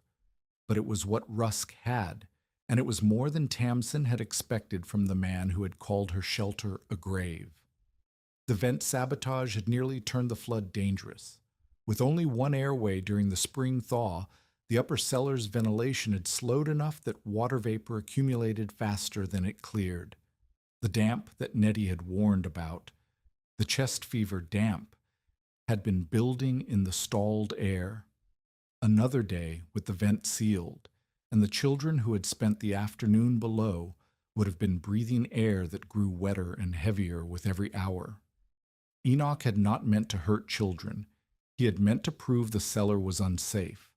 The difference between intention and consequence was the width of a stovepipe. Tamsin replaced the tin cover with a heavier cap, a cast iron plate she traded 2 days of mending work to acquire, and wired it to the pipe with salvaged fence wire. She checked it every morning. It was never blocked again. But she slept lighter after that. The broken bottle alarm at the hatch rim stayed in place, and she added a second alarm at the vent. A tin cup hung from the cap by a string, positioned so that any movement of the cap would drop the cup onto the foundation stone, with a sound that carried underground. Enoch Vale did not escalate further that month, but his salvage claim still stood. The deputy's notice was still filed, and the question of who owned the ground beneath the burned saloon remained open, like a hatch that could swing shut at any time. Tamsin's authority grew the way all frontier authority grows, not through appointment, but through repetition. People came to her. They brought cellars, dugouts, root stores, and questions. She went with Nettie to test each one. Most were failures, shallow holes with no airflow, dirt walls that would collapse under weight, floors that pooled water in any thaw. Tamsin marked these with a black charcoal X on the entrance. The X meant, "This space will kill you." Do not enter during a storm. Do not let your children enter during a storm. 3 spaces passed. A root cellar at the Barlow cabin, only 4 feet deep, but cut into limestone with a natural crack that moved air. Tamsin improved it with a simple drain and a raised platform. A stone spring house, half a mile east, that had been built by a miner who understood ventilation, and a reinforced dugout south of the camp that needed cribbing but had good air, and a second exit through a shallow trench. Each one she marked with 3 chalk lines and a date. The chalk lines meant tested, airflow confirmed, structurally sound. The date meant tested on this day, retest before winter. The markings spread by word of mouth and wagon road. A family from a camp 12 miles north arrived in February asking about the chalk lines. They had heard about the blizzard. They had heard about the cellar. They had heard that a girl was marking safe underground spaces the way a surveyor marks property lines. Tamsin told them the same thing she told everyone. Test the air, test the water, test the wood. If any of them fails, the space is not safe. And a space that is not safe is worse than no space at all because it gives you a reason to stop looking. Callum Rusk stood at the edge of these conversations now, not as a skeptic, but as a translator. He had the standing that Tamsin lacked, the age, the gender, the decades of visible competence that frontier communities used as shorthand for trustworthiness. When he said the girl knows what she is doing, men listened in a way they did not listen to the girl herself. This bothered Tamsin, not because Rusk was dishonest. He said only what he believed, but because the mechanism of belief required his voice to carry hers. She was the one who tested the air. She was the one who mapped the passage. She was the one who had dragged Will Barlow through a whiteout, and she still needed a 61-year-old man to stand behind her before strangers would take her seriously. Pater would have understood. Pater had treated her as a working partner in front of Callum, forcing the authority skeptic to accept her competence by witnessing it in a context he could not dismiss. With Pater gone, the witness was missing, and Tamsin had to build her own credibility one tested cellar at a time. She did not complain about this. Complaining required a belief that fairness was available, and fairness, like warmth, was something you built, not something you found lying on the surface. By the end of March, the inventory was complete. Galena Spur and its surrounding camps had 7 underground spaces that Tamsin had tested and marked. 2 were root cellars. 1 was a stone spring house. 3 were reinforced dugouts. 1 was the Saloon cave. Of the 7, only the Saloon cave had the depth, the airflow, and the capacity to serve as a true refuge. A place where 15 or 20 people could survive a multi-day storm without the air going bad or the walls coming down. The others were shelters, not refuges. They could hold a family through a night, not a community through a crisis. Tamsin wrote the rules on a board and nailed it to the Saloon foundation, where anyone approaching the hatch could read it. No crowd in the hatch, children on the shelf, lamps only after air testing, rope line checked every October, drain cleared before first hard freeze. The rules were not suggestions. They were the terms of survival, written in the language of someone who had learned them through cold hands and dark passages and a mule frozen in its harness. Nettie copied the rules into a notebook. She began keeping written maps of the safe cellars, the wells, the distances between shelters. It was the first record of the system, the beginning of knowledge that could survive even if the people who earned it did not.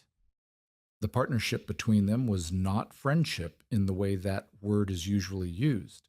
It was something harder and more useful. It was the partnership of 2 women who had discovered that they worked well together, and that working well together was, in a place like Galena Spur, the most valuable thing either of them owned. The question of Enoch Vale resolved itself the way most frontier questions resolve, not through law or justice, but through weather. The second cold snap came in the last week of March, late enough in the season to feel like a betrayal.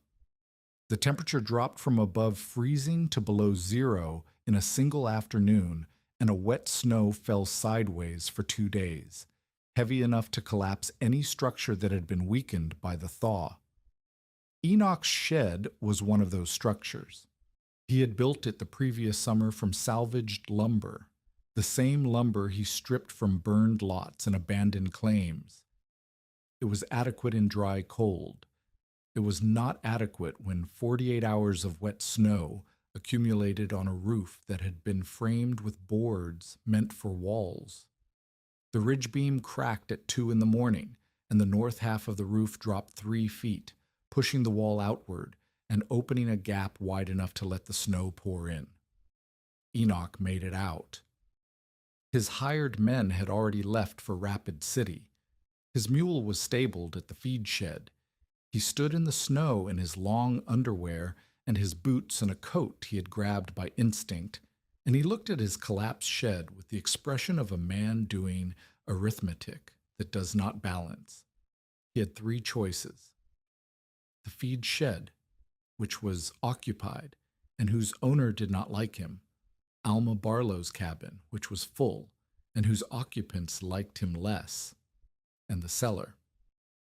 He walked to the saloon lot. The hatch was closed. He knelt and knocked, twice, with his knuckles, the same way Peder Kvama had knocked weeks earlier, the courtesy of a man asking to enter someone else's space. Tamsin opened the hatch from below. She saw his face in the moonlight, the pale eyes, the lean jaw, the look that was not pride anymore but something closer to the ground. "My roof came down," Enoch said. Tamsin looked at him. She looked at the snow accumulating on his shoulders, at the frost already forming on his eyebrows, at his hands, bare, white at the fingertips, the same hands that had snapped her plank and jammed a hinge into her vent pipe. She opened the hatch wider. "Children on the shelf," she said. "No open flame without testing. The rope line is on the north wall." Enoch climbed down. He did not thank her. She did not ask him to. He sat in the corner farthest from the sleeping shelf and pulled his coat around his body and said nothing for the rest of the night. In the morning, he climbed out and walked to the feed shed without looking back. But Tamsin noticed that his boots left a track in the fresh snow that led straight from the hatch to the shed. No detour, no hesitation, no attempt to conceal where he had spent the night. In a camp of 8 people, a straight track in the snow is a confession. Callum Rusk forced the public reckoning 3 days later. He found Enoch at the feed shed and told him to come to the saloon lot. Enoch came because refusing would have confirmed what everyone already knew. Rusk brought Nettie, Alma, Grover Lunn, and the 2 sod house mothers who had been testing cellars with Tamsin. Rusk did not make a speech. He held up the hinge, the salvaged hinge that had been jammed into the vent pipe, and set it on the foundation stone. "That matches your stock," Rusk said. "Every piece you pull has the same corrosion pattern. I told you that once. I am telling you again in front of people." Enoch looked at the hinge. He looked at the faces watching him. He looked at the hatch, which was closed, which had opened for him 3 nights ago when he had nowhere else to go. "Wind could have blown it in," Enoch said, but his voice was thin, and even he seemed to hear how thin it was. "Wind does not blow a hinge into a pipe and hammer it tight," Nettie said. She said it without heat, without rising to it. She said it the way she said everything, as a fact that did not require decoration. Enoch's face changed, not dramatically. He was not a man built for dramatic shifts. The change was a tightening around the mouth, a slight drop of the shoulders, the posture of a man who has been carrying a position that has grown too heavy. "I wanted the lot," he said. "The stone is worth hauling. The iron is worth selling. I've been stripping burned sites since before any of you came here." "You plugged a vent that kept children breathing," Rusk said. The silence that followed was not the dramatic silence of a story. It was the practical silence of people deciding what to do with a man who had done a dangerous thing and who they would have to live beside regardless of what they decided. Rusk broke it. "You will repair every hatch hinge in Galena Spur," Rusk said. "The saloon hatch, the Barlow root cellar, the spring house door. Every hinge that moves on a shelter Tamsin has marked. You will repair them before you sell 1 pound of salvage from any lot in this camp." And the salvage claim? Enoch asked. The salvage claim stays. The lot is yours by custom. The cellar is the town's by standing. You own the ground. You do not own what the ground does. It was not justice in any formal sense. No law was cited. No deputy was present. It was the kind of arrangement that frontier communities made when they were too small for courts and too practical for feuds. A negotiation between what a man wanted and what a community needed, settled by the pressure of faces watching and the memory of a night when everyone had been underground together. Enoch did not agree with words. He picked up the hinge from the foundation stone, turned it in his hands, and put it in his coat pocket. He repaired the first hinge that afternoon. Enoch Vale did not become kind. Kindness was not in his construction any more than warmth was in the construction of the wind, but he became quiet, and in a man like Enoch, quiet was the closest thing to conversion that circumstances could produce. He repaired every hinge. He did it well, not generously, not with extra attention, but with the competence of a man who understood hardware and who performed work to the standard the work demanded. The saloon hatch moved smoothly for the first time since Tamsin had opened it. The Barlow root cellar door hung true. The springhouse latch closed without forcing. He did not speak to Tamsin during the repairs. He worked around her the way water works around stone, following the path that required least confrontation. But once, while replacing a pin on the saloon hatch, he paused and ran his thumb across the iron ring that Tamsin had polished smooth with weeks of gripping. He looked at it for a long time. Then he finished the pin and left. Nettie, who watched everything, said to Tamsin afterward, "He is not sorry, he is ashamed. Those are different animals." "Which one is more useful?" Tamsin asked. "Shame. Shame changes what a man does. Sorry only changes what he says." The system grew because the need was real, and the method was simple enough to teach. By mid-April, 3 families from camps east of Galena Spur had tested their underground spaces using Tamsin's method. 2 failed dead air, no drainage, walls that wept. 1 passed, and Tamsin taught the family to maintain it, check the air monthly, clear the drain before first freeze, replace the rope line every autumn, keep a candle and a tin of matches sealed in the shelter at all times. The chalk line markings became a language. 3 lines and a date meant safe. A black X meant death. The markings spread along wagon roads the way all useful information spreads on the frontier, carried by people who had seen them work, repeated by people who trusted the carriers, adopted by people who had survived a storm and understood that survival was not luck, but preparation. Tamsin did not charge for her work. When the sod house mothers offered to pay her, she refused. "I did not invent the cave," she said. "I found a hatch and went down. The earth did the rest." "The earth did not crib the beam," Nettie said, echoing Rusk without knowing she was echoing him. "The earth did not build the draft break. The earth did not tie a rope to its own ladder and walk into a whiteout. The earth made a space that held 54 degrees while the sky tried to kill us. I improved the space. I did not create the principle." This was not modesty. It was accuracy. And Tamsin had learned from Pater that accuracy mattered more than credit.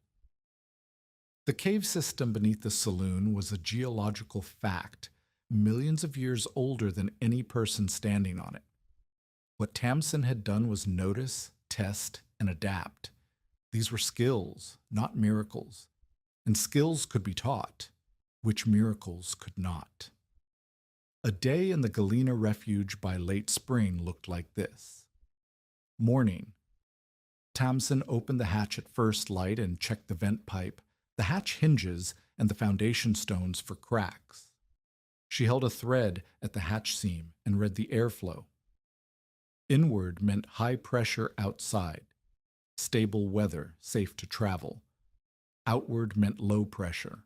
Weather changing, watch the sky. The thread had become the camp's weather instrument, more reliable than any farmer's almanac because it measured what was happening, not what someone predicted would happen. Midday. The cellar was open for storage. Families kept blankets, dried food, rope, candles, and water crocks on designated shelves. Tamsin had assigned sections by family and marked them with charcoal. Nothing perishable went below. The cellar was not cold enough for true preservation.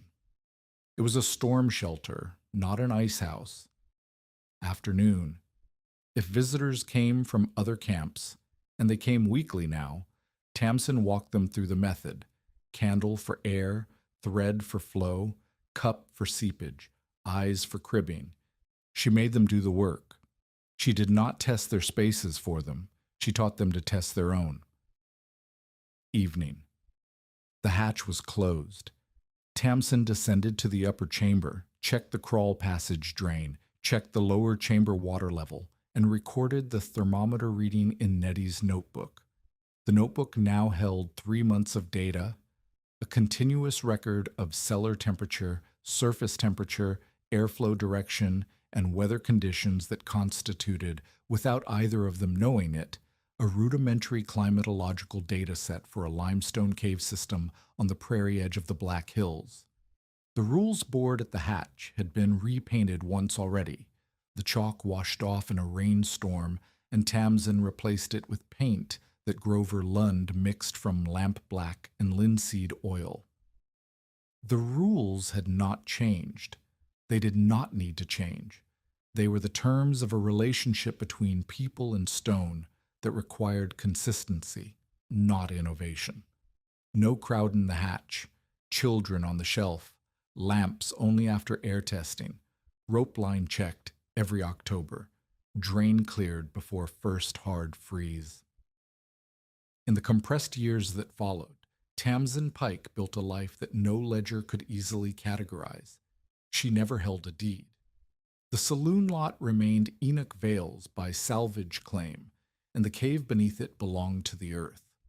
What Tamsin held was knowledge, and knowledge on the frontier occupied a space between property and prayer, something you could not lock, could not sell, could not take by force, but could not survive without. She stayed at Galena Spur through the following winter, testing and marking shelters across a widening radius. By the winter of 1889, she had marked 14 underground spaces in 5 camps, training families in each one. The markings became standard enough that a stranger arriving in any of these camps could look at the chalk lines and know without asking where to go when the sky turned wrong. Nettie stayed with her. Their partnership deepened into the kind of friendship that forms between people who have been cold together and afraid together and competent together, a friendship built on shared labor rather than shared temperament. Nettie kept the records. Tamsin read the stone. Between them, they held the system's memory and its method. Nettie married a freighter named Tolif Haugen in 1890. He was a quiet man with good hands and the kind of patience that frontier work requires.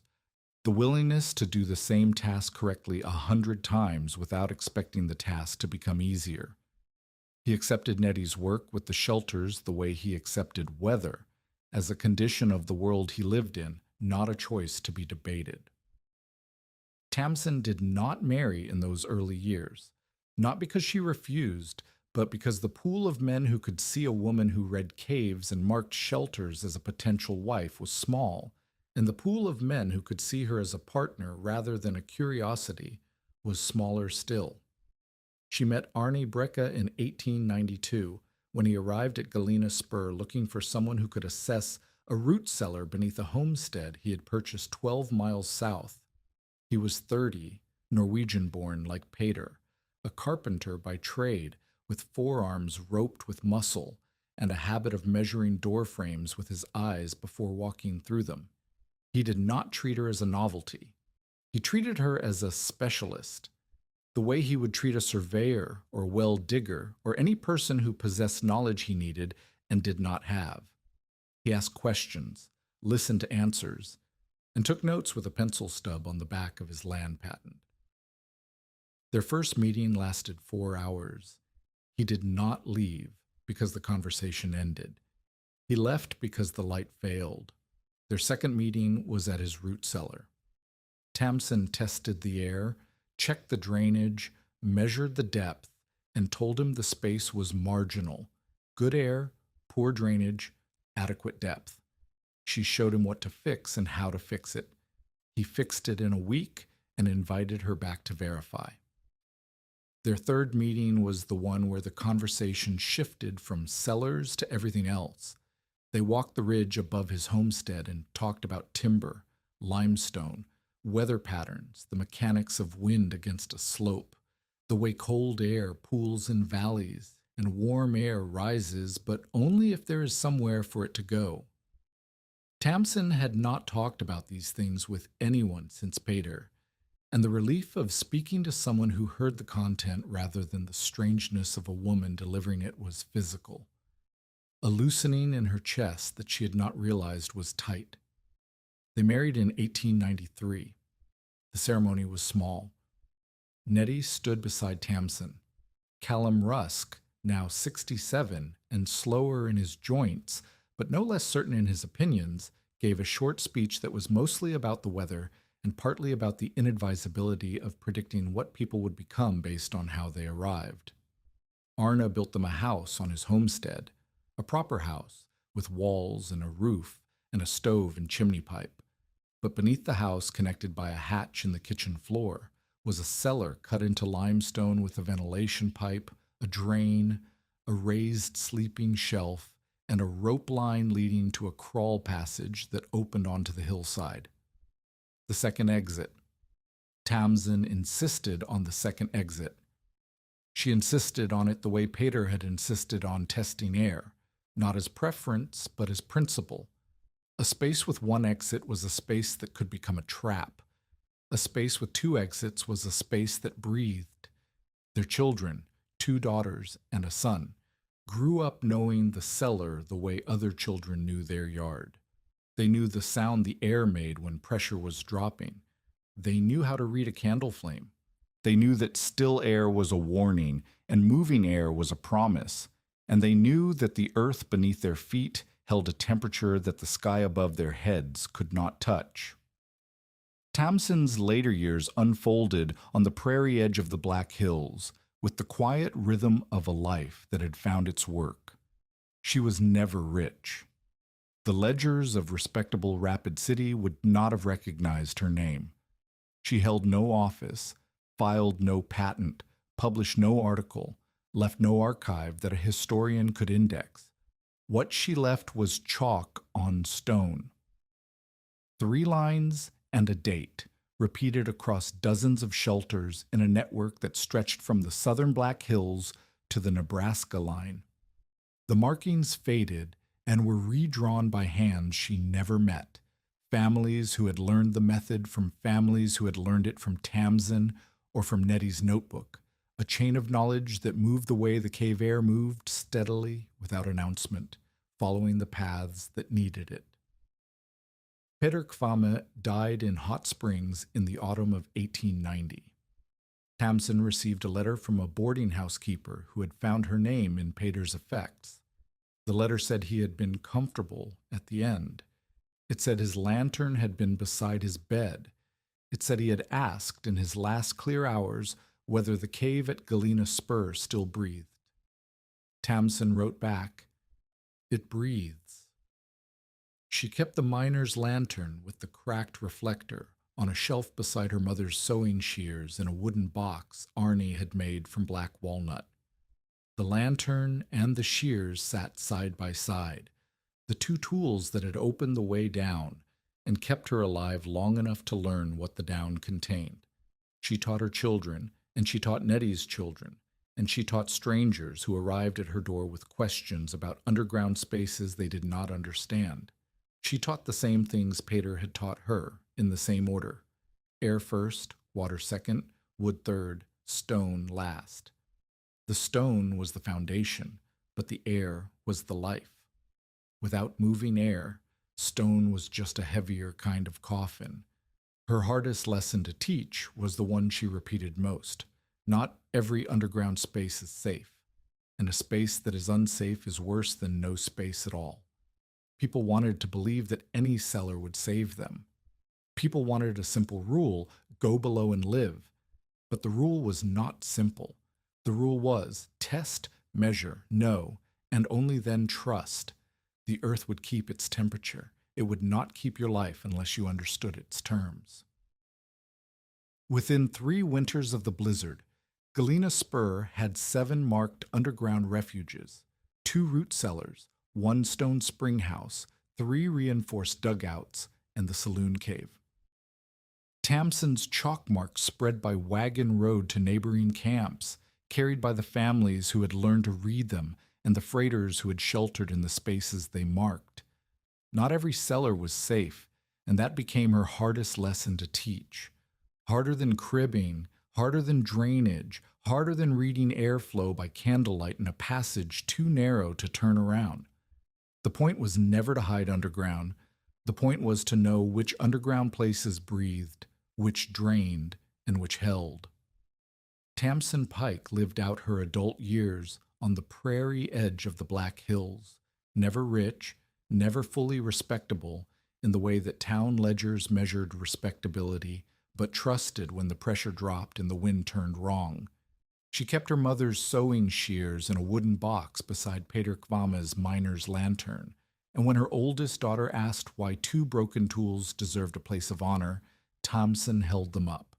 The shears that had opened the frozen hatch, the lantern that had lit the passage beyond, and said, "These are not broken, these are paid for." The night of January 12th, 1888. The temperature below 0, the wind strong enough to freeze a mule in its harness. The sky sealed white from horizon to horizon. Callum Rusk had stood in the burned saloon lot and looked at a 16-year-old girl with a torn coat and 31 cents and told her, "A hole in the ground is not a house. It is a grave with a door." He had been right about one thing. It was not a house. A house belonged to whoever held the deed, paid the tax, locked the door, and decided who stood outside in the cold. The Saloon cave became something the frontier had no clean word for, a place where the earth kept its old temperature while the people above it changed their minds. The hatch at Galena Spur closed gently at the end of each day, the iron ring worn smooth by many hands, not to bury anyone beneath it, but to hold the warmth inside while the storm passed over.